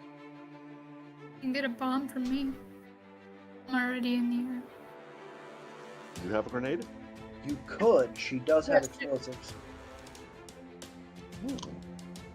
Where are you at, roughly? Yeah, she's that one.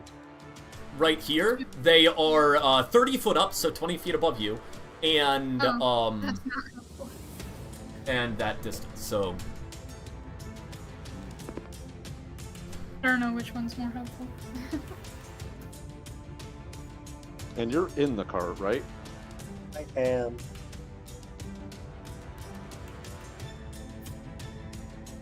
I am going to use my dash and spend a key. No, just spend a key point. And grab a couple of, probably 2 or 3 grenades. Okay.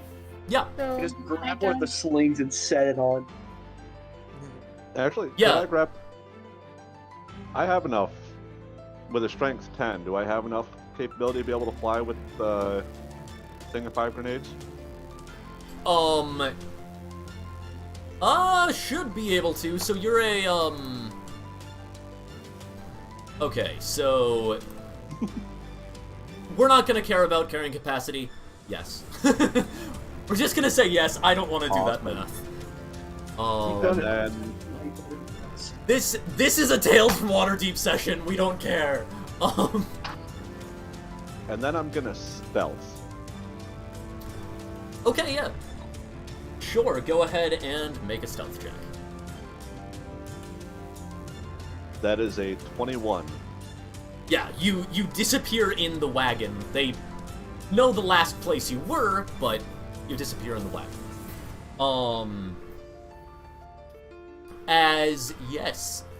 It is now Goose. Who did he get the grenades from? Fighter. From fire. Okay, so I didn't. Okay, cool. Nope, I have 5 grenades currently.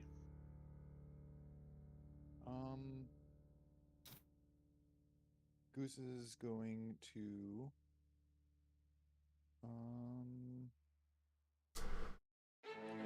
A machine gun. yeah. What does the machine gun do? So the machine gun has a okay, so let me check again what the automatic okay, so automatic has a 25-foot square area of effect. Does that have enough range to hit them on the other ship? Its range is 30-90. So 30 effective, 90 long range. So it can do 90. How does extended range work for a So for AoE, they would have advantage on their dex save. Gotcha. Yeah. And are you proficient in martial weapons? I am not proficient in any Okay. weapons. So then it would just be the DC for this is just 8 plus your dexterity modifier.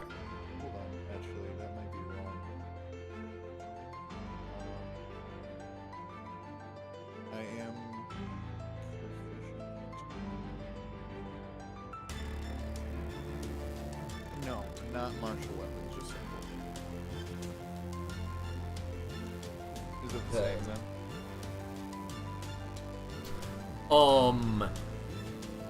Yeah, that's the same. Okay. I'm rolling a d20. Yeah. And then add, I'm sorry, what modifier did you say? Sorry, no, you're not rolling anything. You have a DC, so it's gonna be 8 plus your dexterity modifier, is what they roll against. Okay. 8 plus my dexterity.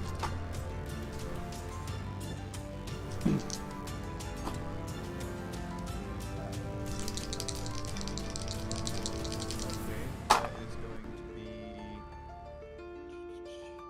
an 11. 11, okay. As, yes, they would fail that dex save. Which means you will roll 2d6 plus dexterity modifier, and the damage is doubled because they are a horde. So I have a question, because Yes. I have a thing from being a genie that once per turn I can deal a d6 extra damage. Do I get to apply that? Yes, you would. What do you mean by being a genie? Warlock genie. Oh, cool, yeah. Yes, so you would get to add that, yeah. Okay. So what would that equal? For my, like, what I'm rolling? So that'll be 3d6 plus dexterity modifier. 3d6 plus 3. Okay. All that. Give me 13. So. Okay, yep. 13. and Yep, 13 doubled, so you do 26 damage to them. As that would be... Yeah, you gun through 2 of them. Finishing them off.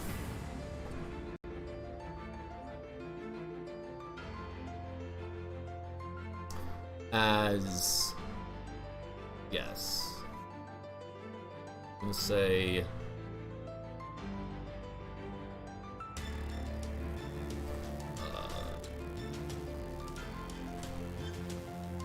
I did that again. Okay. Anything else on your turn? I am going to... Actually, no. I can't hold... Or no, I can't do that as a bonus action. So I'll just, make sure that I have more, magic spells queued up. Okay, yeah. So the 2 of the hordes go to deal with other people. The rest of your ship, they like go south on the map, so they're not important. Until later. Yeah, I did transfer the damage that was done to one of the hordes to the horde that you're still dealing with, by the way. So all damage dealt to the hordes has been dealt to this horde. Just makes it a little bit simpler in terms of like identifying what's going on. Exactly, yeah. So were you doing anything else, Goose? Is that it? Nope. No. Okay. Irina, it's your turn. This guy is currently still like holding on to the sail beam and is like trying to get up. So they currently qualify as prone, which means melee attacks against them have advantage. Ooh, I'll do that. Kick him in the face. Which would also, are you a rogue? Yes. So that would also grant sneak attack damage. Ooh. So, Yeah, go ahead and make an attack with a melee weapon. so what one does sneak attack go under?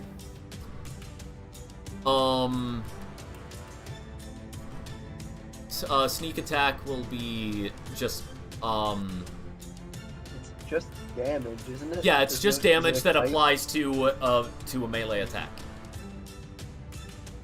So So attack. you just make a basic melee attack with the d20 plus the weapons attack bonus. Oh, okay. It's 2d6. Yeah, so you'll add that to the damage if you hit. Okay. And then... Alright, advantage. You need to roll advantage, so you roll the d20 a second time if you take the higher roll one. Yeah. Oh, okay. Yeah. So it's that plus your modifier too. Yeah, so it's 18. Or wait, modifier. I'm sorry. Good. All good. With So- what are you attacking with? Your rapier, your dagger? My dagger. Okay, it's a +5. 18. 23. Also, it's 2d6 plus your d4 plus 3.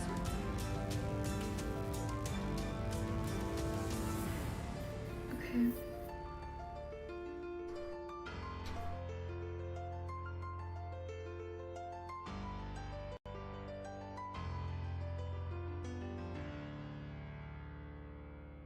Are you 15 then?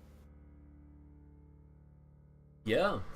Yeah, so you just like pull out your rapier and stab the guy, like just like stab him in like the torso and then kind of like cut up his arm. So like he lets go and falls to the deck and dies. Bud. Fall damage moment. As I mean, to be clear, your damage alone definitely killed him. But just good old... I mean, he's extra dead now. Yeah.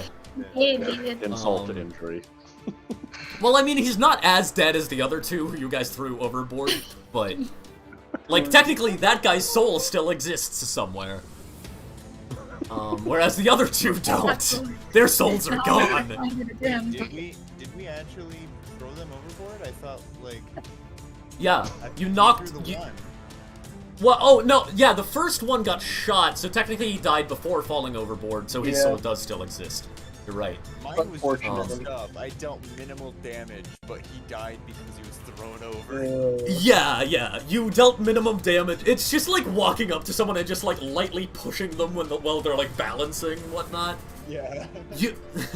You are the butterfly that landed on the end of the car to make it fall over. I love the concept of literally just the rock hit him in the kneecap and he tumbled over. Yes. As okay, Irina, you would still have a bonus action and a move action.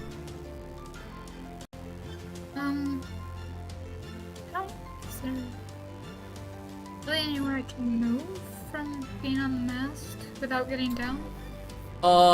Yes, you could go higher. You could like go out. The sail kind of reaches to like here. I don't want to be hanging over that.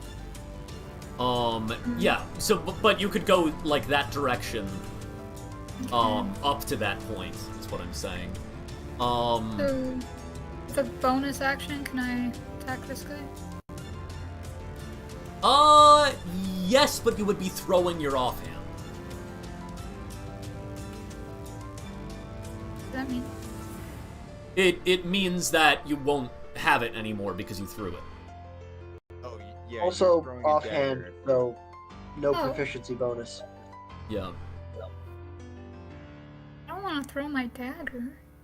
Yeah. So that you could try to jump down on top of him, but you would you can only potentially avoid 1d6 of those 3d6 falling damage. However, you can also apply that damage to him.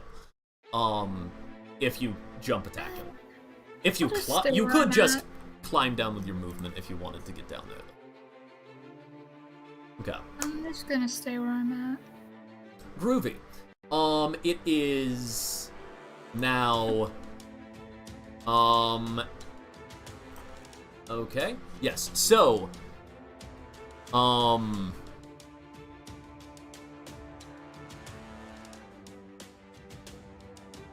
You the Absinthe. You kind of like look up at Irina as you kind of catch like a glint of something.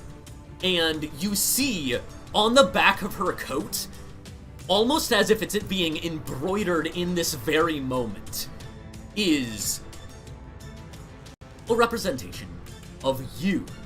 You have been embroidered onto the back of Irina's coat in magnificent splendor, as, like, the scene where you're dodging bullets, and deflecting a swarm is shown in exaggerated, perfection. And with that, you, oh wait, shoot. I just remembered that they took out your temp HP, not your actual HP, so I have to figure something else out.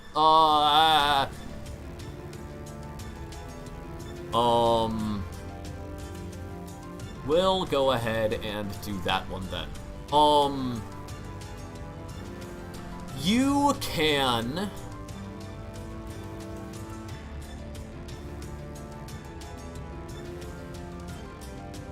Okay, you will gain, you gain 1d6 superiority die that you can either spend on the lunging attack maneuver or the disarming attack maneuver.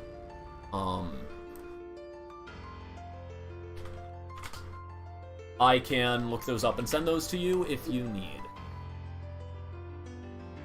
That's for me? Yes, you can use those. That was a die 6? Yes. Correct. There's the lunging attack. And there's the disarming attack. You can use the superiority die to do one or the other. As, yes. It is now all of these guys' turn. Okay, so they will... They don't like the Gatling gun. So they are going to yes, please move... get closer. I beg you. And then so I can this shred you guy, with my blade. this guy climbs up onto the wagon and then looks over at the three cowering wizards. That's a mistake. And the cat on the Gatling gun, and he's like, where? I have drums. Whereas this guy runs to here and then, like, fires off his pistol at... We'll go with fighter, yeah. So this is fighter, a frickin' 5 to hit!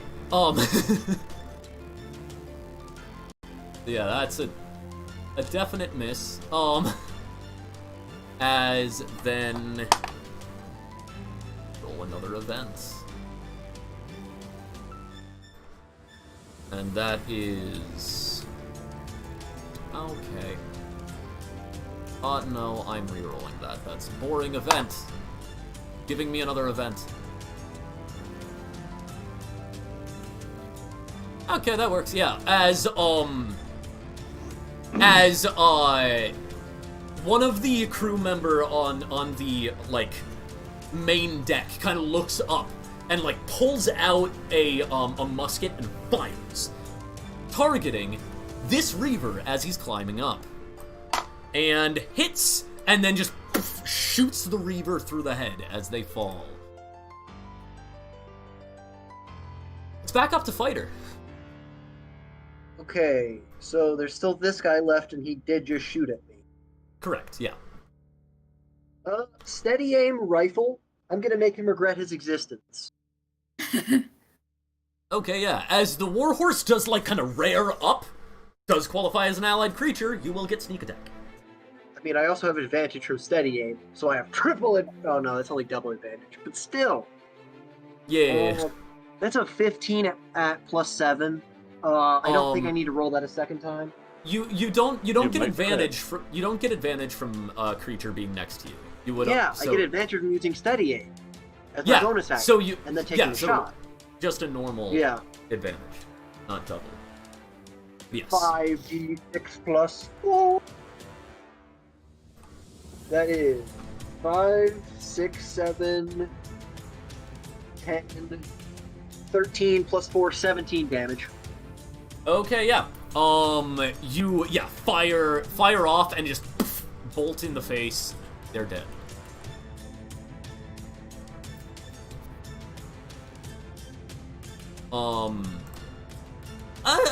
I don't know about any of you, but things are looking not exactly amazing. The wizard speaks up. Any plans other than just sitting here and letting waves come at us? Well, we can get out of here. Do anyone know how to run the ship? You got some way to take us back to the city, I am more than happy.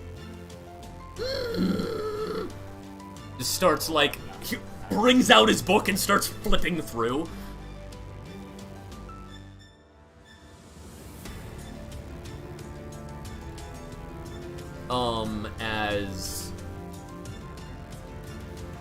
As then he just closes it. Nope, none prepared! Awesome.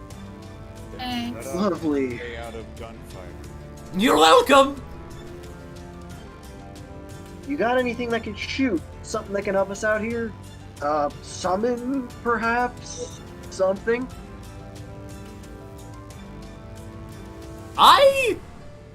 All of my spells are like diagnostic and food at the moment. I was expecting research. Not even haste?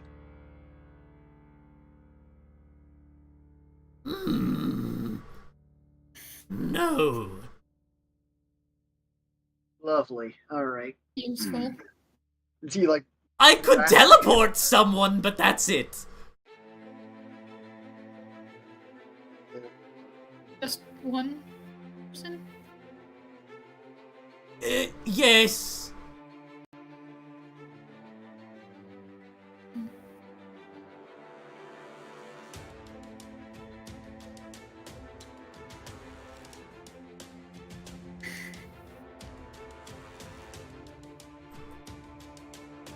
How are we intended to get back then? The portal. Which is... Oh, where? I can make a teleportation circle, but that will take a while. Do we try to everyone, defend him? let's give this wizard a while. Okay.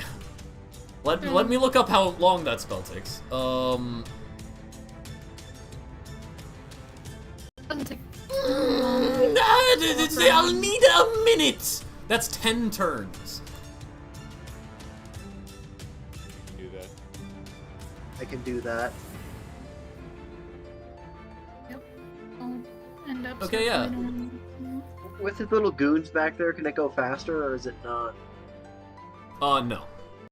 Yeah, Okay. so he hops out of the cart and like rushes to the front of it and begins casting to like make a circle for the cart to go into. Okay, so I'm the closest to him right now. Yep, as Absinthe, I believe it's your turn now. Yes. So, unless I'm mistaken, I can still dash while stealth, but I move at half speed. I don't know precisely how it's normally ruled, but how I rule it is you have to make a stealth check each time you move, but you can move at normal speed. Ooh. But also, there isn't like, there isn't really anything obscuring the deck, so you would be making a stealth check at disadvantage because you're just trying to stealth through open ground. if you're trying to move outside of the car, right? Mm-hmm. So...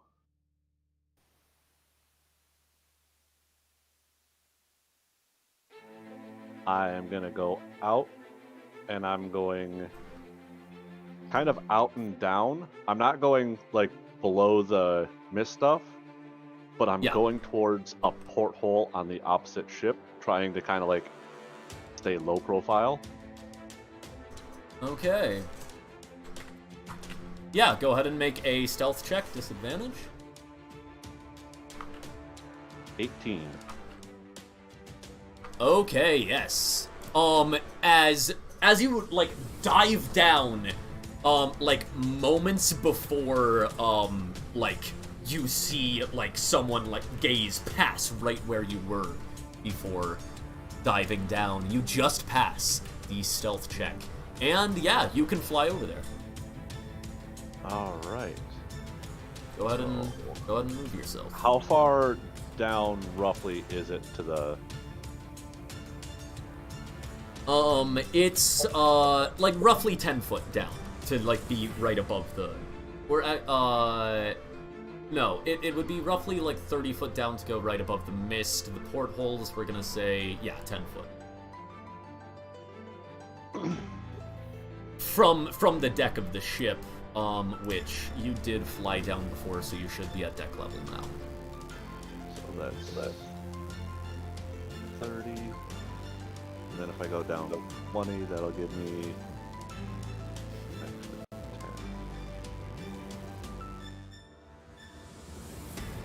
So I'm down, like, below everybody's sight, but above the mist. Okay, yeah.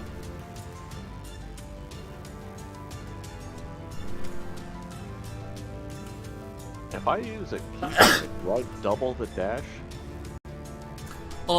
You can dash again. So, move your movement again. Yeah. Where's the portholes? There would be, like, one kind of, like, every space, pretty much. So, yeah, you can Oh, there's just a go lot straight. of cannons on this. Yeah. Or, I guess maybe... Actually, they'd probably be, like, every, like, other or something, but there is one directly across from you. That's the point I'm trying to make. So that'd be, what, 15 to 20 foot up, roughly? Yes. So you went down 20 foot, you said? 25. 25, just yeah. above So, the mist, because you said the yeah, mist then, was 30. Then 15 back up. Yeah. Okay. 5, 10, 15. That's 30. And then 35 puts me in.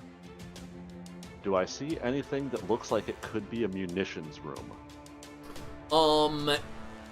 Yeah, so Or you look around. Do you have a bonus action left over? That is my bonus action.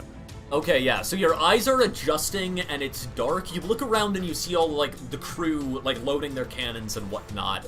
But, no, you do not, Immediately. you do see not anything? spot munitions quite yet. Do I see somewhere that I can stay hidden? Yeah, you could, like, try to, like, hide it, like, in, like, next to cannons and, like, behind cannonballs and stuff. Yeah. He's gonna pull a blue, isn't he? I've got, like, 30 feet of movement still. Okay. I mean, just think about how much damage it did when blue was there, and that was just a sloop. And then compare that to a galleon. Like, yeah, powder rooms exploding in this. A lot bigger explosion. Yeah. Okay, so as you are stealthing in the ship, didn't alert anyone else to this. So, everyone else, none of you have any clue that this is happening. Goose, it's your turn. I still have 30 feet of movement. Oh, do you? Oh, yeah. That's why I was asking if there's, like, somewhere I can, like, that I see that I can yeah, hide, so... Yeah, like, so you can, to like... get behind? Yeah, you can, like, move away from the cannons, because that's where most of the people are loading. So, like, if you just move closer in... Like, deeper in. That would be a good bet. Sorry. Yeah. Just, like behind some crates or something where I can stay hidden. Because I'm basically just something very small with grenades. Goose, now it's your turn. Did anybody come over, like, from the other ship this last turn? Or is it just the people on the other ship? No. Like, every turn I roll for an event, and them coming over is only one of the possible events. Okay. I rolled a nat 20, that's why an ally shot the guy in the head. Oh, okay. Yeah. Can I... Hold on, let me double check some bullshit. Sorry, I know I do that like every turn. They're right next to like the edge over there, right? Yes, they are. Mm-hmm. Yeah. I would like... Is this me? Yeah, that's you. I would like... 30 feet. 30 feet is to here, and then from there... That's 35. Actually, just move, like... We do need to defend Wizard Guy. Oh yeah, I know. But I'm gonna move to here, where I am, and then that allows me to do this at 60 feet. Done. And this should be delightful.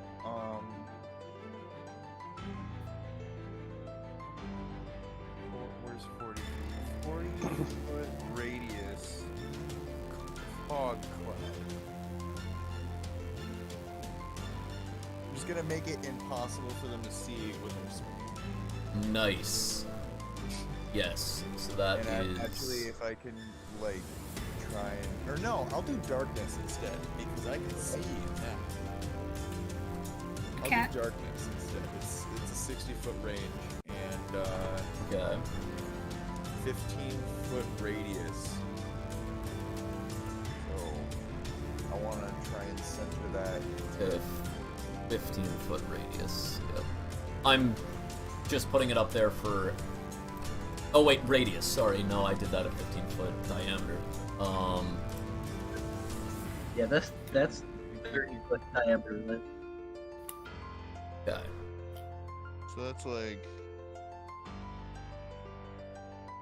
this big. One more. There we go. Yes. And where did you center it?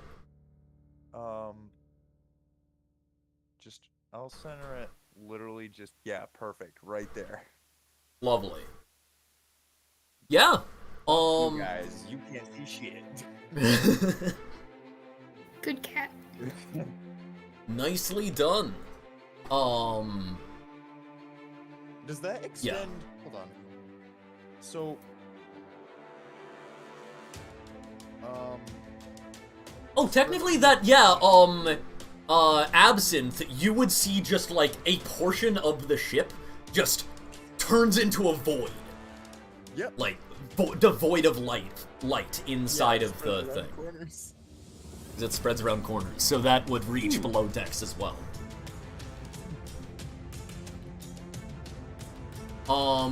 Anything else on your turn? Goose? I can't really do much with my bonus action. Unless I can't use Mage Stone. No, but you can do, like, a simple action that would result in a, skill check. Can I try and track where, Absinthe? Yeah, perception check. Go ahead and make a perception check. Absinthe, were you trying to make yourself somewhat visible to the party? No. The only person who might have a clue what's going on is the person that I took all of the grenades from. if he pieced it together. Okay, yeah. So, Absinthe, I went you need stealth to... right next to him. Absinthe, you need to make a stealth check. Oh. What was your stealth check already? Yeah. 24. I rule that stealth checks are remade every time a perception check is made. My bad. Okay, yeah. 24. You have no clue where Absinthe went. Your fairy flew off. Drunk fairy. Oh no. Drunk fairy floating So through the close. void. That sounds like a fucking that sounds like a metal Yeah. metal song. Drunk Yeah. fairy, floating Oh, through the void. It is. By the way, Absinthe, like in the Hero's Feast spell, there was definitely booze for you, right? Nice. Oh wait, don't I have advantage from stuff from that feast spell too? Advantage wisdom on save. wisdom saving throw. You can't be frightened either. That's what it was. Some good food and drink. Yeah, yeah. When your meal costs $1,000, like. It better be. Couldn't ask for you to do it that much. He cares about our survival because we're keeping him alive. Yeah. And And it's buying him time to do his thing. there's potentially gonna be worth it for him. Yeah, go ahead,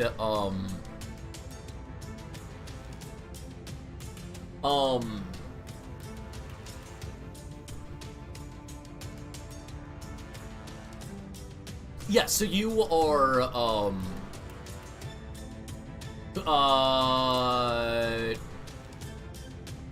it would be Irina now.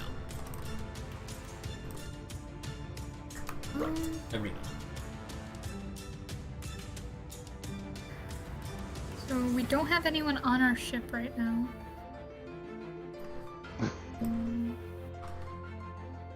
Better than us, I guess. And, the enemies on the other ship are all blocked by darkness. Yeah. You could just fire into the area and hope you hit someone, because there's a lot of people there. But... Oh, I've got... I don't know if it would work if I can't see them, but I have magic missile. Oh, well, that's... Yeah, that is sight. Did you see anybody through a porthole? You could try to No. pot shot someone through the portal. That would be yes. Oh, yeah. Well, if she can see him, it automatically hits because magic missile. Yeah. True. Huh? Oh, can I see them? Oh, yeah, if you're magic missiling, you could hit someone through a porthole, yeah. Yeah. Okay, might as well. There's not really Okay, yeah. much else for me to do.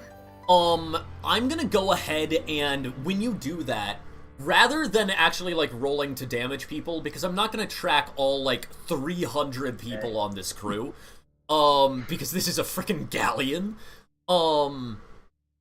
but you do, you will, give Absinthe advantage on their stealth check, because you basically magic missile someone that they have to stealth by. I love that. Somebody looked behind the cannonballs like, huh? And then Yeah, exactly. Like one of them, like, basically is like looking at Absinthe, and Absinthe's like, "Oh no, I have to wait." And then he just goes blasts, and then Absinthe is like, "Ah." Convenient.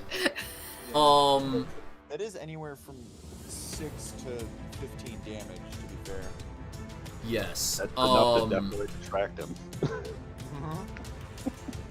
Yeah. Okay. So then,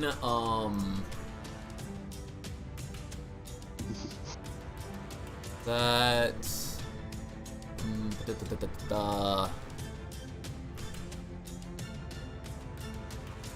Is anyone hurt?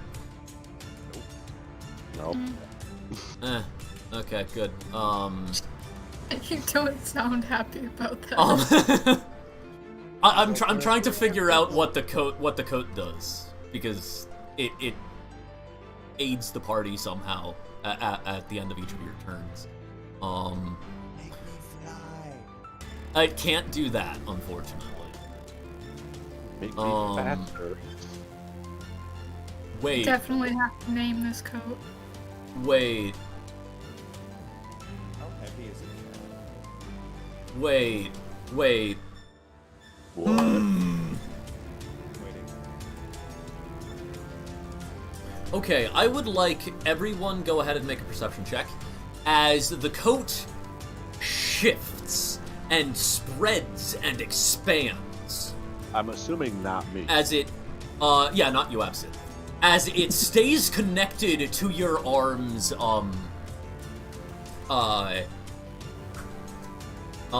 Irina, it stays connected to your arms as it expands out.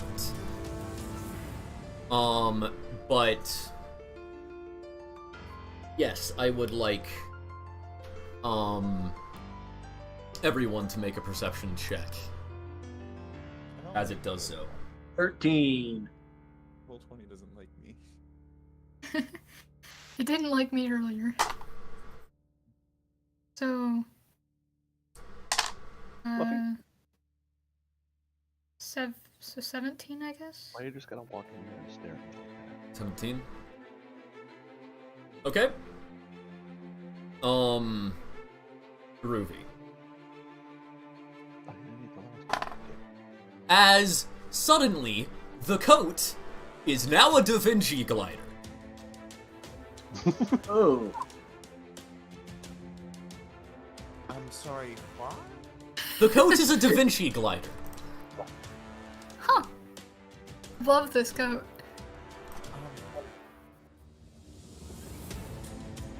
I suppose we're gaming now.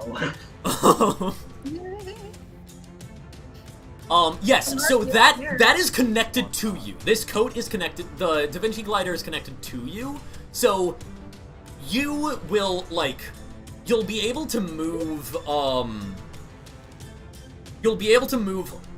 30 feet horizontally per turn, and, each turn will move 5 foot down, and that does not occupy your arms at all. Ooh. Goose would like to get Do you like basically shout up to Irina like, wait for me, so that you can get up there? on. Yeah, Goose gets excited. Wait, I want to fly. Flip Yeah. them off. Climb up the mast. Well, Goose, I mean, Irina did just flip you off. Your turn will come before hers, so, you can run to try to get up there. We will deal with that when it gets to your turn. I As, like how we're all potentially dying and I just flip them off. Zebra Zinc Zucchini is, currently trying to make his teleportation circle on the ground. As he's like, trying to, like, cast a spell, and he's like, it doesn't make any sense. It's like the ground isn't here. Oh. It's not a surface! Could you maybe cast it in the back of the wagon? But then the wagon is stuck here. And the horse, probably. I mean, we could unchain the horse and bring it with us. But personally, I'd rather be alive and down a wagon than dead with one. Yeah. Fair enough. As yes, he will then, he gets back on the wagon and is trying to cast the spell again. we gonna try So now I'm losing Gallant Company wagon. Are any of you proficient in, or are any of you trained in Arcana skill? I am. Okay. That doesn't seem to make sense. There is something, like, you, just from, like, just thinking about it, it doesn't really matter what surface this is, how it's magical or whatnot. As long as it's a surface, that should work. You can later use a bonus action to make an Arcana check to try to think more on that, to figure out what what else could possibly be happening, but yeah, that doesn't make any sense.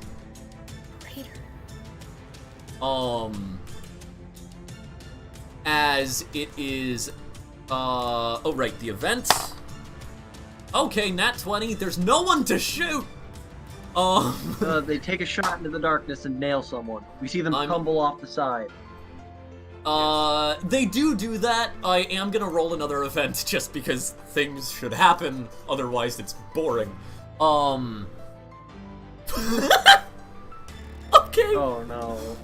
Okay. I'm concerned. Yeah, so that happens.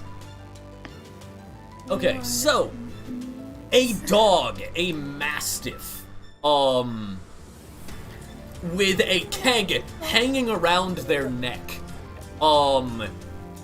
runs over and gets onto the cart right next to you,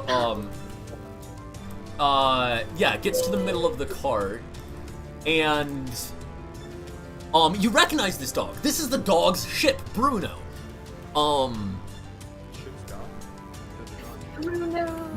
The ship's dog, yeah, the dog's ship. This ship belongs to the dog. They are the captain now. Yep, this seems legit. This is Captain Bruno, because the other captain died, of course, and they are the next in charge. Goose is not entertained. No, no, so, this dog does, in fact, have alcohol around their neck. Anyone next to them can use a reaction to grab the keg off of their neck and chug it to gain temp HP. One's not too happy. Oh? My character So- doesn't know about this. Yeah, both Fighter and Goose, you guys can, chug some alcohol real quick. I feel like Goose is a bit distracted on my... Temp HP doesn't stack, though, does it? Oh, that's actually fair. You can hold on to the keg if you want to. Yes. Hold on to the keg for me. Keg stand. Fairy Would- keg stand. Would Fighter, knowing what I'm about to do, take the keg for me? Okay, to be fair here, he has just flown into the ship with grenades, and I know that Blue has done something similar and detonated the racks of Yeah. ammo in a ship before. Yeah. So, could I piece that together? Yeah, sure, yeah. Awesome. I grabbed the keg. Knowing how you grab the keg, but also knowing how big the explosion was on that sloop, a gallon explosion right next to another galleon might not just hurt the first galleon. I mean, yeah, but you just gotta keep But- Zip Zap Soup alive long Yeah, enough. it is still something. Yes, it is Fighter. Your turn. Okay, One keg available to grab. if I have dark vision, can I see through the darkness?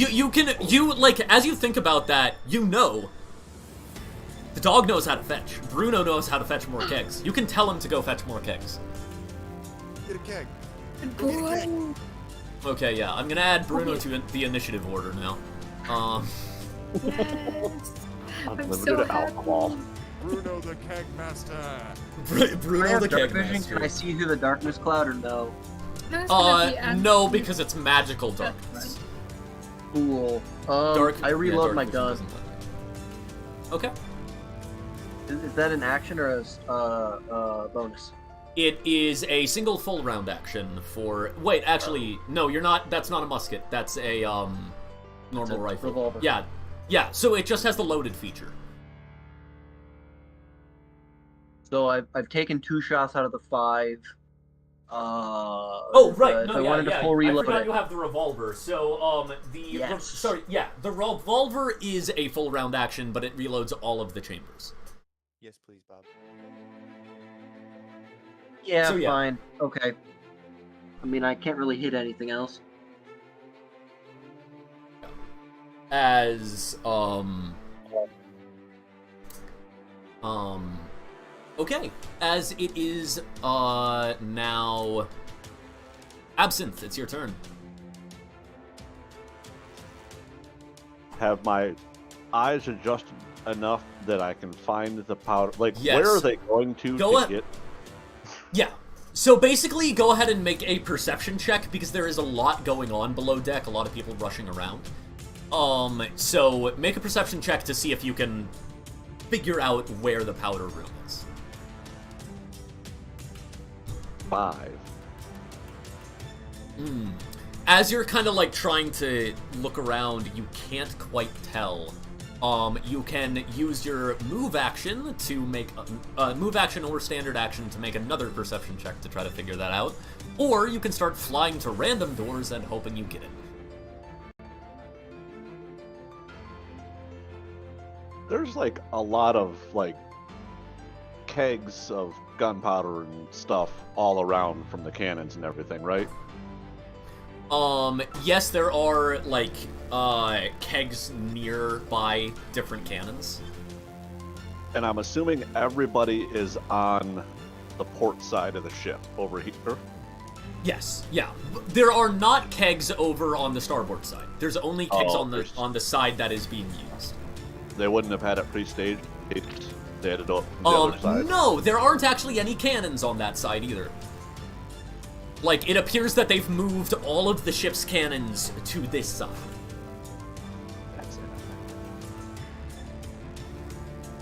It's... You can still blast out that whole half. I mean, it is it's a strategy to have fewer cannons so the ship can go faster, but still have the same firepower for a broadside.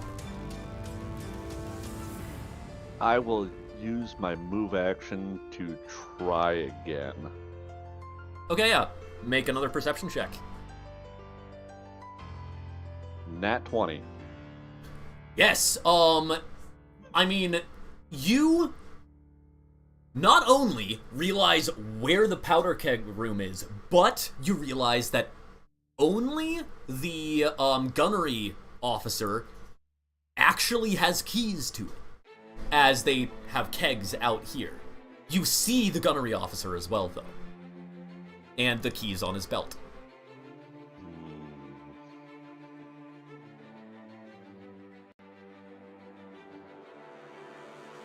Is he, like, at any point in time, is he going to get more kegs? Because I imagine he has to go back into that room at some point in time to get more. You can make an insight check on him, with your action.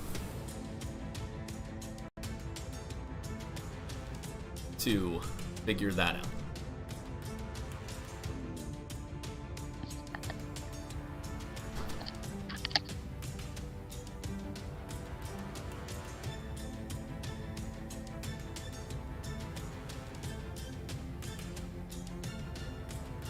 Are you gonna do that, or? I am going to stealth over to next to that door. Go. Make a stealth check. At advantage. Yeah. And just move your speed to the south. That is an 18. It is not the greatest. 18 in all? Yeah. Okay. You, again, just barely pass. You would... Basically, you know that the entire crew combined has a passive perception of 17. So God I yeah. have a +5.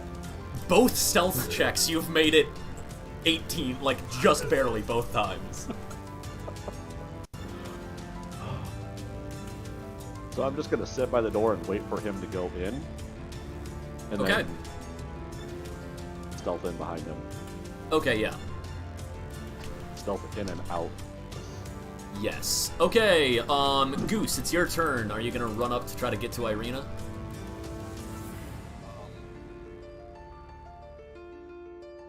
When you cast Mage Hand, can you move it on the same action? I believe so, yes. Mage Hand can lift a 10-foot, or not 10-foot, 10 10-pound object. A cat You're correct. weighs between 8 and 10 pounds. You are correct, yes. May I use Mage Hand to put myself up there? I'll allow it, yeah. My gliding thing. Yeah, so you lift yourself up to the glider with Mage Hand. And I'm just gonna. I am gonna. That will give you a fly speed of the Mage Hand's movement speed, which means it does take a move action to move on the Mage Hand. Perfect. That's perfectly fine with me. Am I able to still like make a grapple check to like, or just climb in her bag? Yeah, you can just climb in her bag. I'm just gonna climb in her bag and I'm just gonna get ready. Love it, Irina, you're up. Fuck yeah. So much I have grenades. I do too. We can carpet bomb. Yeah. Yup. We should do that. Yes, you can. If I can punch you, I can move us a 5 foot up. Maybe. That's like Minecraft logic. What the heck? Just doing 1 damage to like the kite or Irina like per turn to keep your elevation. Okay. Specifically, I will say specifically because it's a Tails game, I will allow that because of how stupid. Don't punch me, asshole. This is so dumb. I love it. You can try punching the kite instead, but Punch may my eventually coat. I'm break coming it. up with a name for it. She has temporary hit points. I'm like, it's like a headbutt, like that annoying cat thing. Okay, yeah, I that's mean, actually to be really clear, cute and funny. To be clear, like, they only have to do 1 damage to do this, so you're, like, basically it's just, you're slightly bleeding health in order to fly. Yeah. For 12 rounds before it actually hits your HP. For 12, yeah. She's just angsty and doesn't want to allow it. But yeah. Since it's just the annoying cat thing, like, that's fine. Yes, Love it. Just a more aggressive, the annoying cat thing. Yeah, so you jump and you can fly 30 feet. 30 feet. Oh, I can only go to there. I can't get over them and drop bombs. Oh, why is we've got time. I need to turn free movement off because that's annoying. Free movement should not be on. Oh, actually, no. I know what I can do to fix that. If I change this to a hexagon grid instead of a square grid, it will measure properly. There we go. I can still Yeah. go. Yeah, but like now it will actually measure like the distance correctly. That's disorienting. The hexagon grid, the like square on top of the hexagon. Yeah. Yeah. If you actually have a problem with it, we can switch back. It's not gonna cause that much of an issue because I can see the hexes underneath it. It's just going to. My brain doesn't want to let it happen. That's fair. Yeah. So, are you gonna take off and drift towards them? Yeah, I guess so. I'll stay a little bit above the ship. Okay, staying above the ship for now. I don't want to fall into the abyss and disintegrate. Yeah. Love it. Is she like 10 feet up or whatever because she was on the map? 30 foot. Ooh. 30 foot, she goes down 5 right now, and you can use an action to headbutt her to increase the height again. Minecraft logic. Yup, good stuff. You can use her action to carpet bomb them for us. You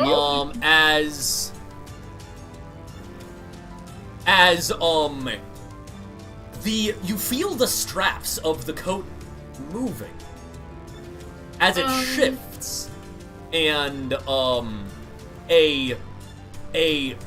the strap like stays there, but like the where the where the strap meets the glider itself opens up, and a purple, like, tentacle almost, or a pseudopod, reaches out, grabs a grenade, and chucks it. I love this coat! As yes, it throws that into the darkness. And they, just failed their dex save, so that means that it will take 24 points of damage. Ooh. Good job, coat. As yes, it is... it's now Bruno! Bruno runs off and then, runs back with a keg and is, like, under you, Goose, like, arr, arr, arr, like, with the new keg around its neck, just trying to... What a good boy. Trying to get the keg to you that you requested.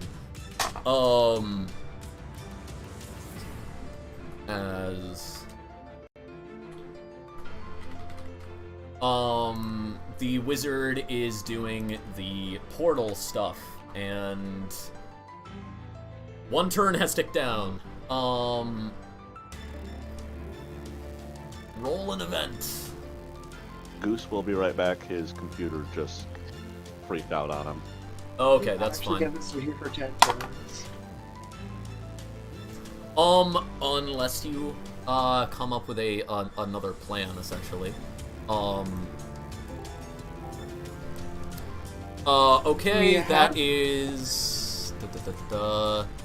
We need to figure out what's up with the mage.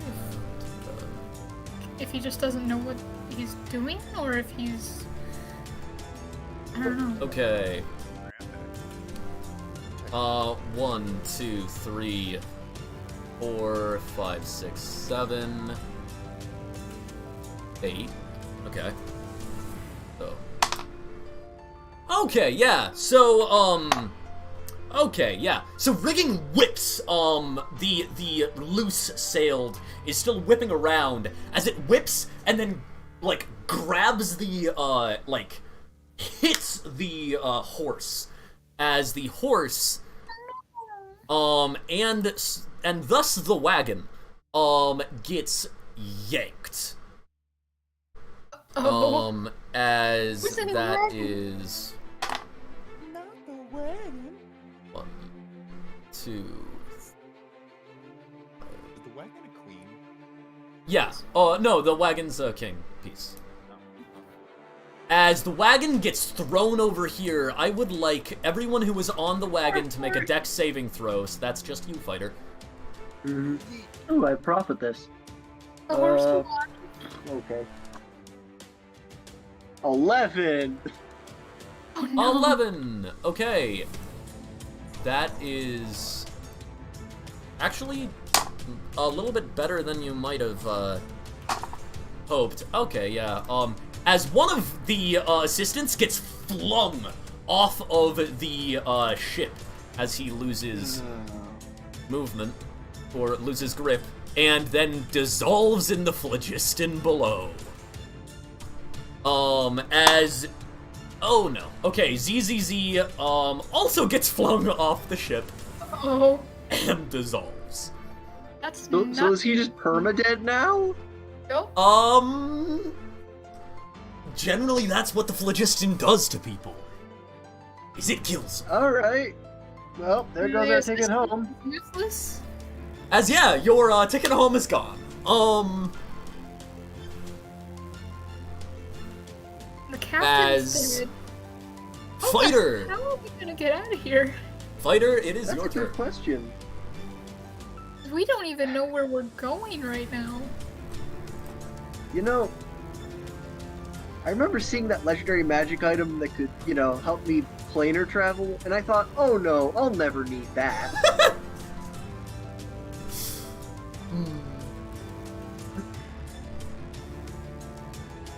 About to be a Space Cat Spelljammer game. Okay. So, fighter, what do you do? What even can I do? Like, I get it. I have actions and whatever. Like, I don't have any of my fun toys. I don't have access to my units. I'm only level 5. Like, You can discuss plans.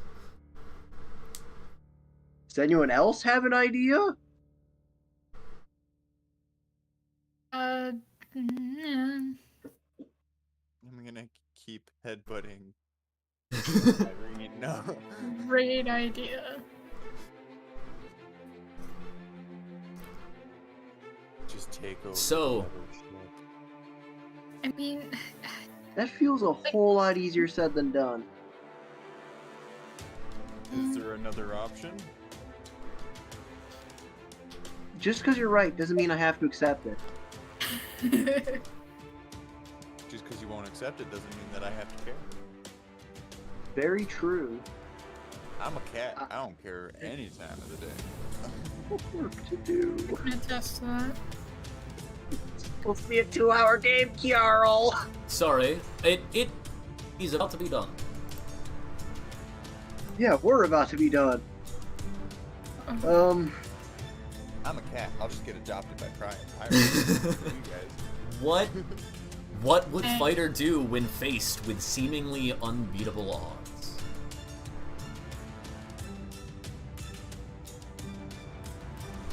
Well, I can't really make it to the other ship. Well, those require attunement, don't they? Because You can try to grab some rigging and swing over there. I don't know enough. okay, that's what I'm doing. Okay. Yeah. So, like the rigging that is now like whipping free of the horse, you can try to grab it. As you like grab it, go ahead and make an acrobatics check to or athletics to try to swing to the other ship. Would fighter try to swing over to the other ship knowing what's about to happen? He hasn't got much choice, okay? No, but the other ship might be in better condition after that. That's a 16. 16, yeah, you swing all the way to the other ship. You would land right there. Yeah, that's your movement. Wait, we can't leave Bruno. I switch to my talons. No. I have both talons out, so I have my AC bonus. And I start hacking, slashing. First attack.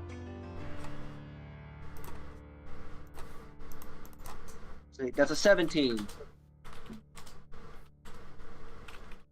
Okay, what are you attacking? The horde. Because you said I landed right next to him, didn't I? Yeah, in the darkness, yes. That would be... Yeah, that would be disadvantage because you are blinded because of the darkness. Okay, so They that's also an 11. don't know that they also don't know that we're not on the ship, the other ship. An 11 hits. Cool. Yeah, go ahead and roll 2d6 damage. plus 5. Oh, that's almost max damage. It's a 15. Okay. Yes. Bonus action, I'm dual wielding. Go ahead. This is at disadvantage as well. Yes. Well, I rolled a 3, so... Yeah, you miss. Yeah, okay. As then it is Absinthe. And right, I forgot to roll to see if they went in. The gunnery officer has not gone into the room yet. I am only injurable, and I've only ever been injurable. I will not die here.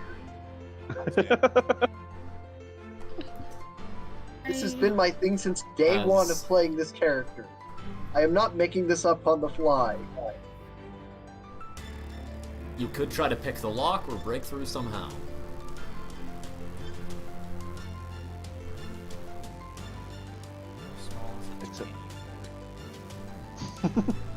Like cat size, so.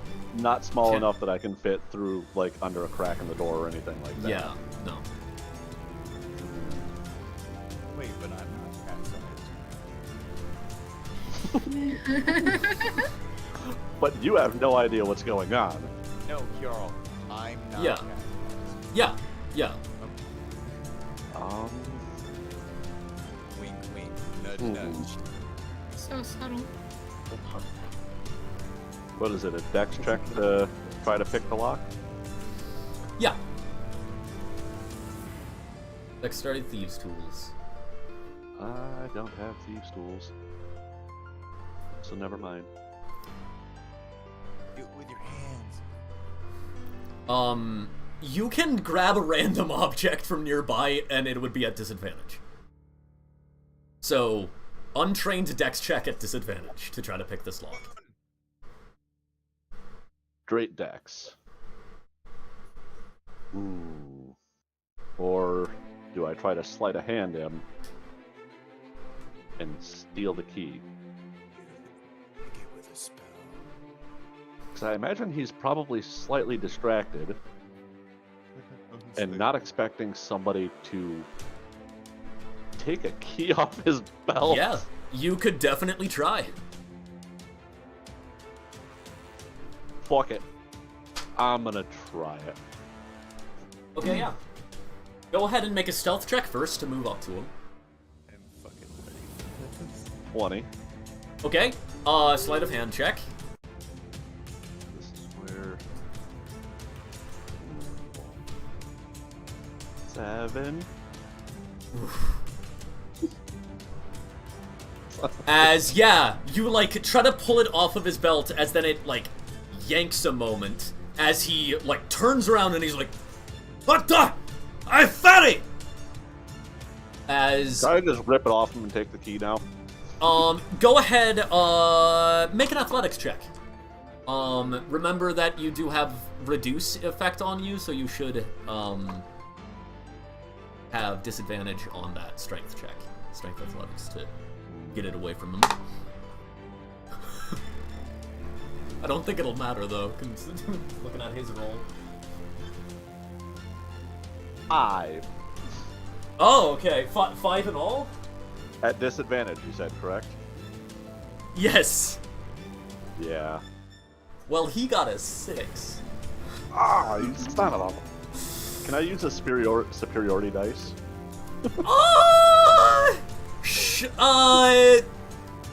Yes, that is not at all how the rules work, but I'll allow it. Go ahead. Go ahead and roll that d6. As long as you get at least a 2. At least a 1. Meet or beat. I do opposed rolls is a reroll. Like, tie on opposed roll is a reroll. It's a reroll. Go for it. Okay, so it's a +0, so I might as well just do it here. 8. So at disadvantage, it's an 8. As you just pull and manage to wrench away these keys, just barely, as he got a 7. As yeah, you managed to wrench away the keys from him. You'd be able to move back from the door, but he is aware of you now. And I don't have the ability to stealth. Fuck it, I'm going to the door. Okay. He op-attacks you. Nat 20. Okay. That is 9 points of slashing damage as he cuts across you with a scimitar. Ouch. I'm still alive. That hurt. As, yeah, you go and you, like, unlock the door. But that would be your move. That's your full turn movement bonus and action now. So the door's open in front of you. As it is now Goose. Goose is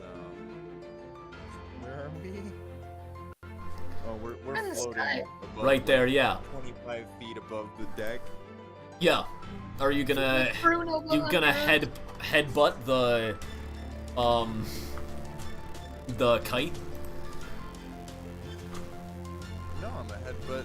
Oh wait, yeah, I'll headbutt the kite. Okay, 1 damage to the kite.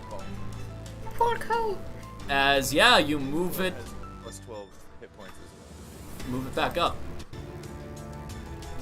Are you insinuating that the coat ate some of the food? It did in fact take some of the food. As anything else, Goose? Are we moving to the other ship? You are in flight, so you can't stop at this point. But we're leaving Bruno. You can try to turn around. That also kind of sounds like a Bruno problem, not like the rest of us trying to stay alive problem. Oh, Bruno. We can't successfully like pull him with us. Oh, it's so sad.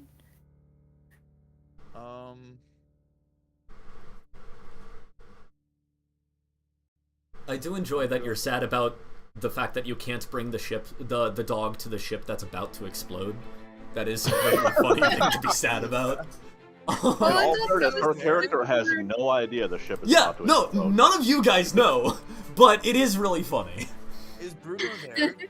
Like, down below us? Is that? Yeah, Bruno is 30 foot below you. It's the pawn right there. Mage hand, grab the keg. Another keg. Yeah, you grab the keg from Bruno as it levitates up to you. Thanks, Bruno. As he like runs in circles and wags his tail. So you go get another keg? Okay, yeah, he's gonna run off and get more booze. If we don't bring Bruno with us, Okay. I'm gonna be very upset. Irina, it is now your turn. Wanna yell at yours? I don't know what I yell at him. I just yell at him. Just ah! Are you trying to change trajectory, or are you just continuing on your path? No, I'll continue. Okay, because like Not the trajectory. Yeah. Even if you try to fly straight across, you're not gonna quite make it to the ship. I'll make it right above the edge. Yeah. Okay. I do not like being above the scary. Above the instant death phlogiston? Yeah. Yeah. That's fair. I then accidentally forgot to mark my person as unkillable, and so I am killable. No, it defaults to unkillable, uninjurable. That's the default. Yeah. Okay. Okay, as then The opposite. I was like, as then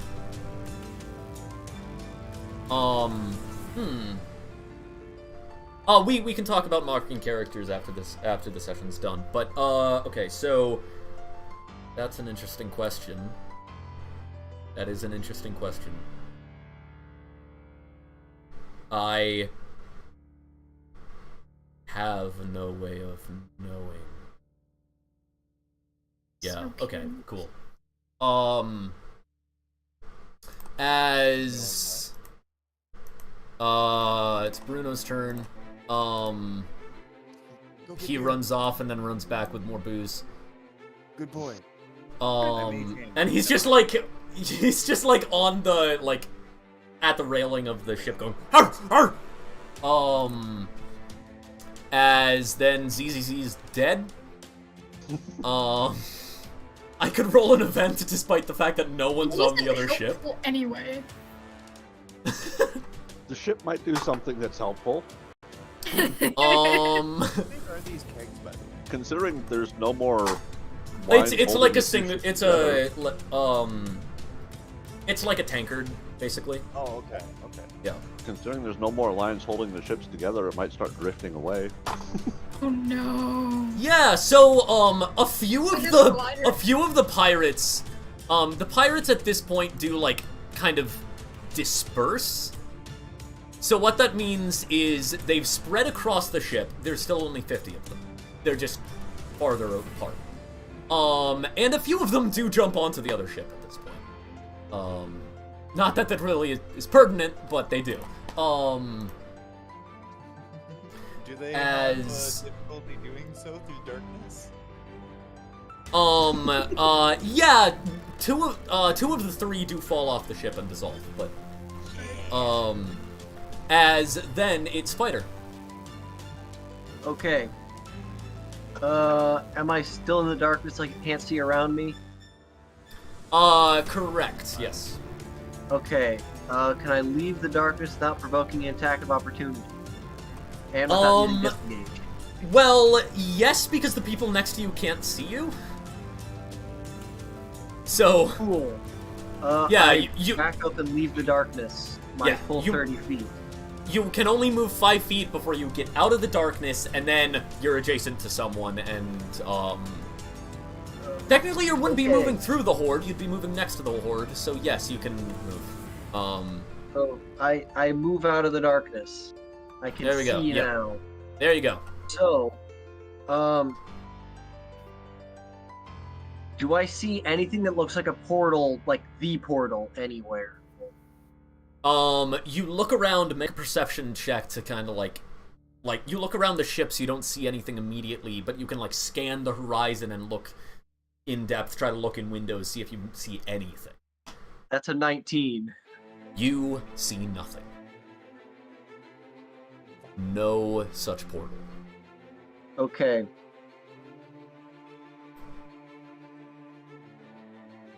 With me.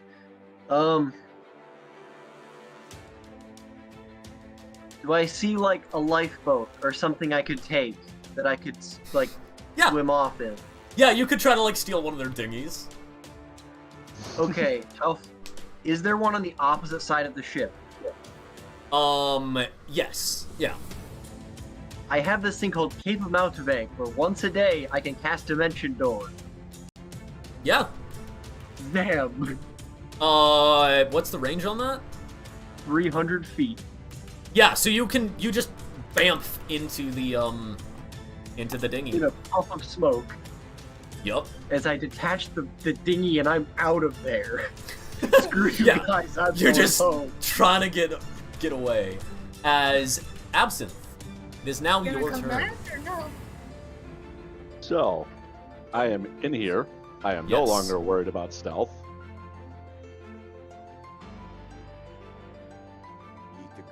How big is this room? It's a sizable room. It's probably like a 20 by 20 filled to the brim with powder kegs. So if I chucked it like at the top back corner, it might take him a minute to get to it. Yeah.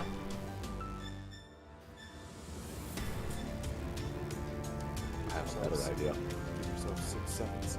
But yeah, if you give yourself enough time to get away, like get off the ship, which is your guess on how big this explosion is gonna be, it will give him time to get to the grenade and try to thwart it.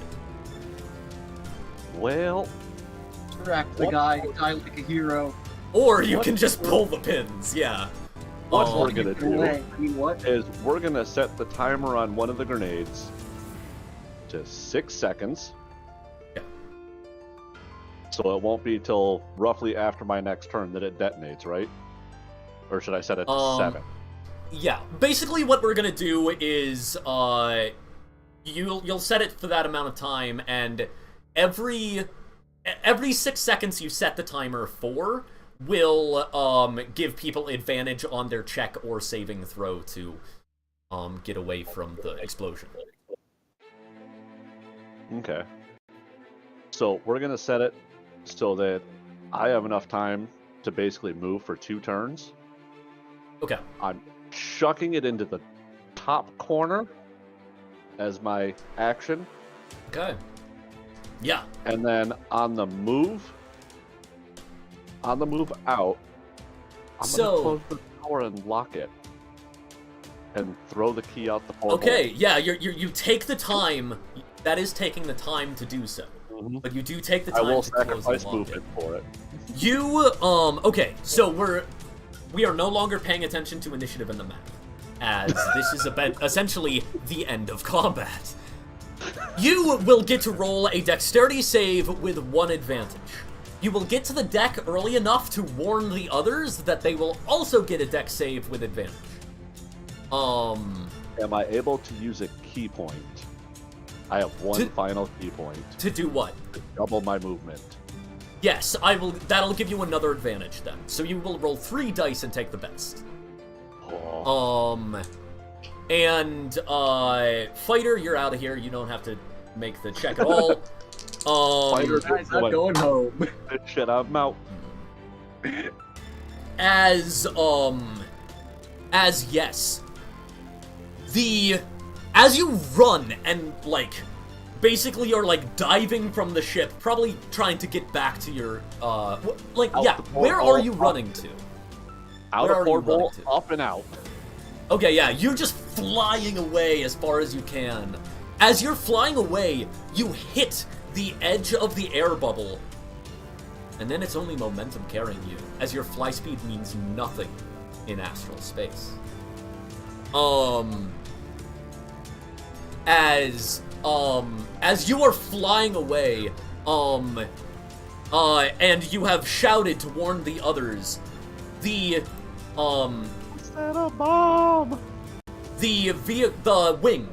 wings transform again. How far away is he? He would basically,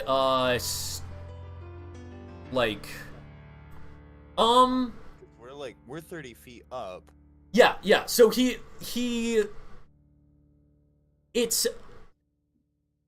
it's not just turns, so, like, he's dashed a long way, so he would have been able to make it, 40, 80,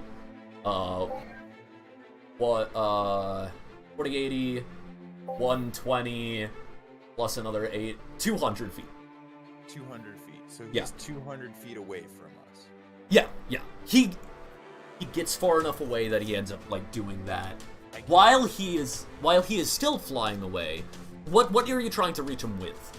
I was gonna try and grab him with Mage Hand. He's trying to grab me? To pull you back in the air bubble. Okay, yeah, by the time he gets out of the air bubble, that will not work. As you are thinking about what are you gonna do, the thing, the cape, the coat morphs again,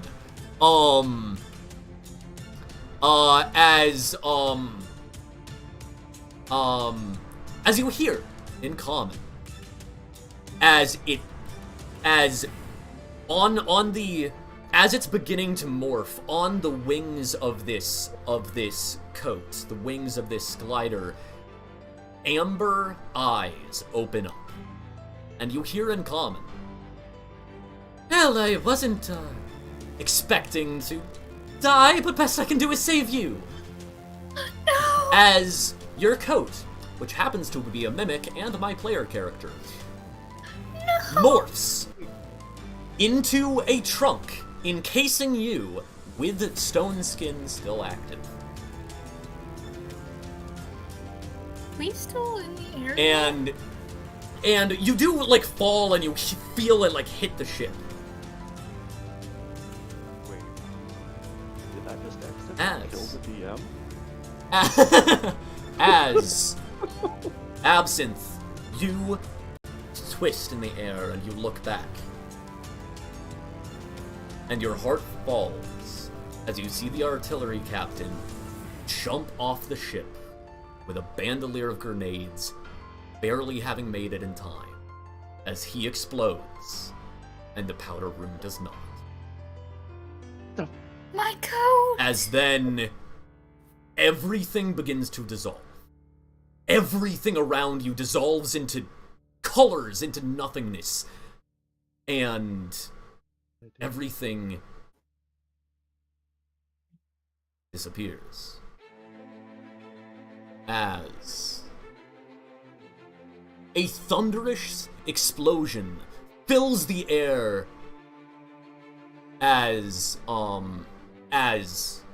these grenades go off. And all the Reavers freeze mid-attacks. Even the stars stop twinkling.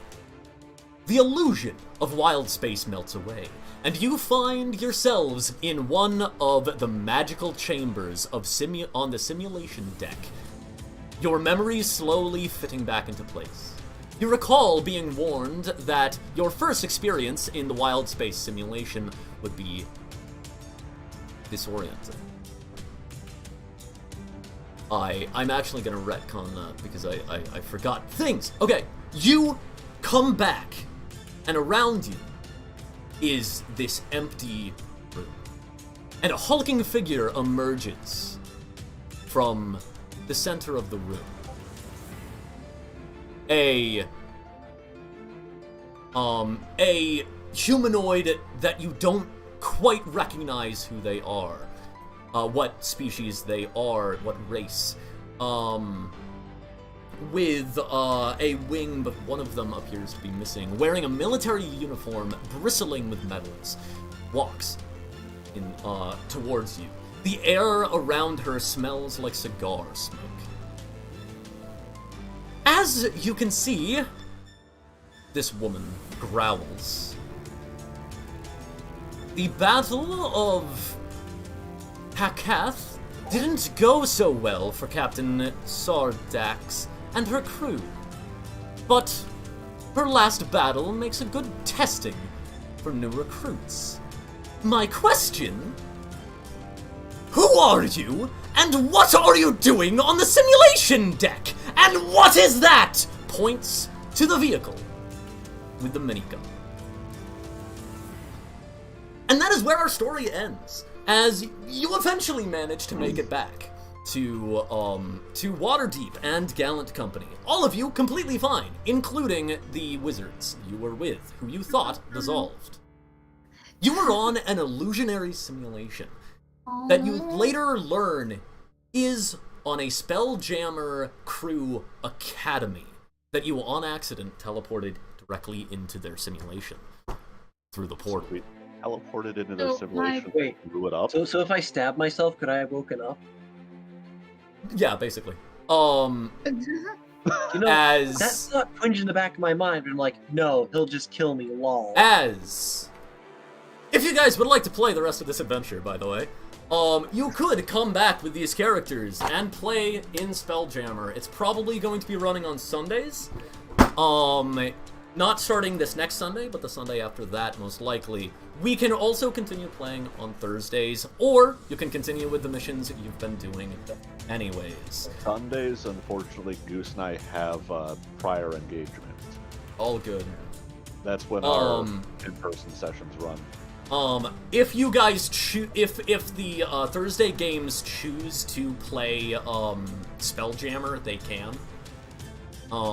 While I'm there and running it.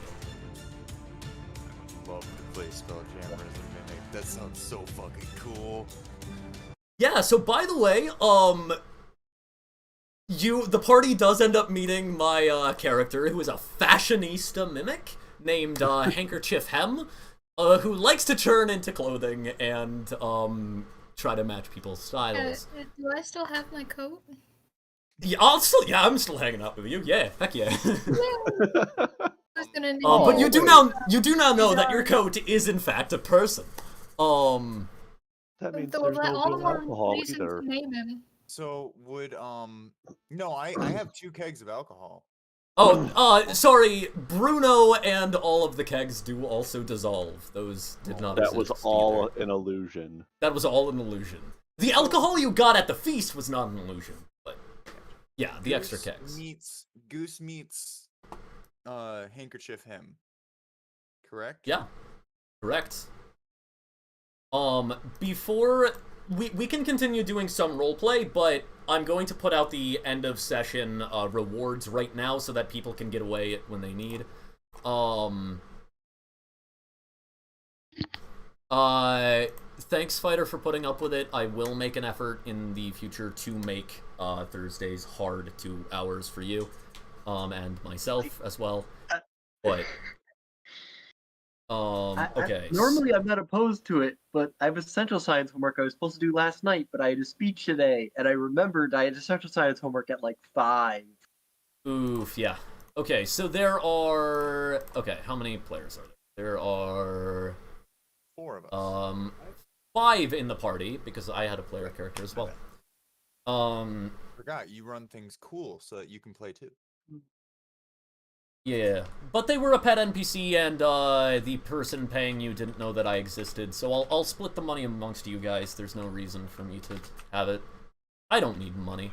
Goose will actually give you his share. Like, the entire 2,572 gold? Goose will split his share. Yeah, this job paid a lot because, I mean, I was essentially putting you guys in a module, so... Do any of you know what the name of the Star Trek simulation that is exactly this, where it's an impossible fight? It's like the Kobe Marashi. Kobe Marashi, yeah. So we literally just got thrown into Kobe Marashi. Exactly, yeah. It was just to test what you would do in the face of unrelenting odds. You were definitely not supposed to have an armored vehicle there. But 2 days from now, you got very close to magnesium mortars and waste these people. Okay. Arguably, you got very close to just winning. I mean, you all probably would have died because you would have been stranded in the middle of nowhere with just a dinghy. But yeah. Okay, so One doesn't need to eat or sleep, and the other can make fucking food. We can always just eat the cat. Yeah, actually, you can. For 10 gold a day, you can eat the cat. I will gladly pay that to stay alive. I have money out my ears. Fake creatures randomly come and help me with things. Okay, Actually, to be clear, you do have to give back all of the equipment that you got from Gallant Company. Oh. Can I buy that rifle? Yeah, it costs what it costs in the book. Okay. But yes, you can buy it. Okay, so, I believe that should be everything. Everyone, all of you guys gain, 2,572 gold and 5 silver, as well as 3 renown in a faction of your choice. I would suggest Gallant Company or Spelljammer. I think the Academy actually has a name. I don't remember off the top of my head what it is. But yes. Yeah, so you guys can now enlist in the Spelljammer Academy. I'm so fucking down. As essentially like Waterdeep / Gallant Company foreign exchange students. But yes. That is everything. That is the end of the session. Oh, and we started at 2000, so that would be 3 hours. So yeah, Fighter, feel free to dip. Yeah, I'll get that log sheet to you at some point. Peace. Yeah, of course. Yeah. As can I have help with character sheet? No, not character sheet. The thing that I did wrong last time. Yeah. But did I say the mimic thing like in front of Fighter? I didn't realize if I did. What mimic thing? Maybe I was wrong. I know I said that. Like, I know I asked if Goose met Handkerchief, but I don't remember. Oh yeah, I said the playing a mimic in Spelljammer would be so cool. Yeah, that's what I don't know if Fighter realized that, but he's the only person that doesn't know I'm a mimic. Yeah. Yeah. Um, Thought that you we said can that. actually roleplay the like situation like after we like get out of the thing, and we're basically like sitting in like kind of like temporary confinement until they can like check out our credentials, kind of thing. So that they can go, who are you? Why were you gonna blow up the ship? Yeah. They're just like, what the fuck? We're like, I don't know, but we almost won. Exactly. Wait, that was first. So there is now, I, like, as I'm kind of, like, being taken out, like, as a trunk, I will actually turn back into into your coat, Irina, and like, whisper in your ear, don't tell them I'm here. Okay. So am I the only one? Wait, who all knows that? So, about my I Goose do not. Goose and Irina would know. Absinthe Absinthe only was knows that not I can paying shapeshift. attention. Yeah. I just know you have a really cool coat. Absinthe was trying to blow up a ship in GTFO. Yeah, so like everything that like the coat's been doing at the end of your turn, that's actually because I rolled a 1 for initiative. Is why I was acting right behind after you. But that was my character actions from like class and race and stuff. That is. Can I ask? Yeah. The fucking. Sorry. I wanted to ask if the mimic had a name. I like just yes. I am fashion stylist Handkerchief Hem. Pleased to meet you. Goose, is Fighter still present when we're like this, or are we in like separate? I'm gonna say like Goose, Irina, and because like they just think Goose is a cat. So Goose, Irina, and Handkerchief Hem are all in the same cell because they don't think it's multiple people. I'm assuming they find something that'll actually hold a fairy. Oh yeah. And I think you're just like in like a bird cage, like sitting on the like jailer's desk. Fine. Because as a fairy now, I can cast reduce and large.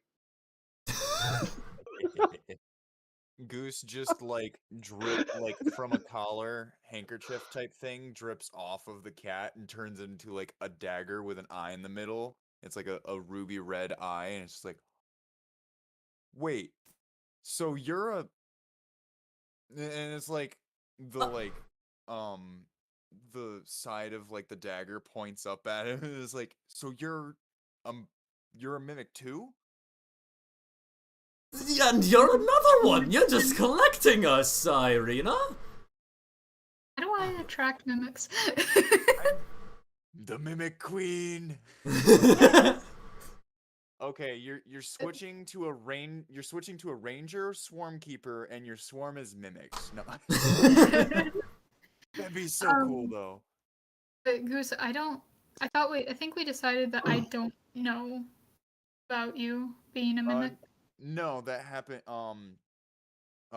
because of the like way that it lines up with the storyline. Remember we said that happened like after you became you didn't like that storyline. One. Huh? I thought you didn't like that storyline. So I was like thought we were just playing it out. We went back and forth on figuring out whether or not that happened in backstory or if we were gonna do that before. Okay. Oh yeah, because we started level 3, we said we could do it as he just doesn't know. Or she doesn't know. And I could literally in the game play out that I'm feeling betrayed and stuff. Totally forgot that, and now you know. So it just drips off, and it's like, you're a thing too?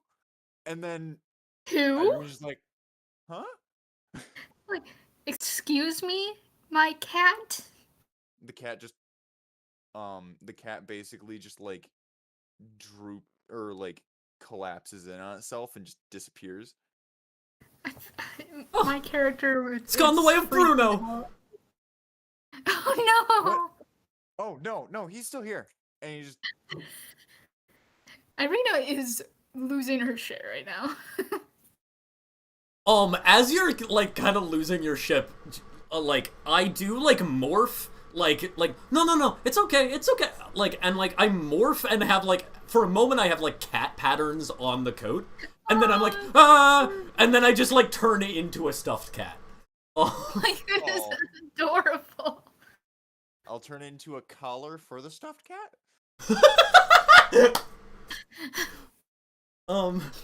Goose, you're an asshole. It's all right. Things are different, but they're all right. It's just my cat. My cat just went into oblivion.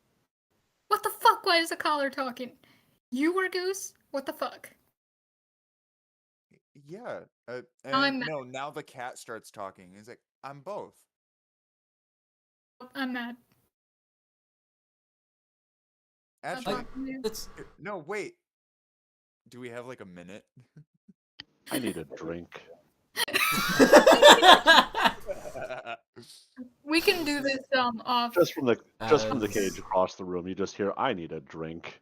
Absinthe has no clue, does he? Yeah. I mean, Absinthe is in, like, on the other side of the room, like, could be watching this.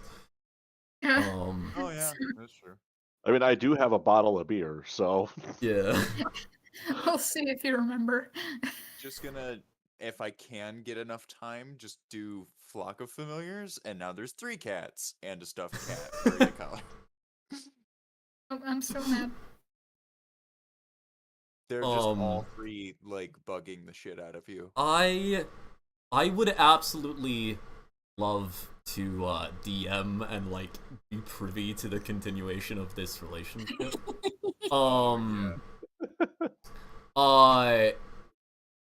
Even though Sundays won't work for you, there is the unfortunately I can't just carve out free time for nothing.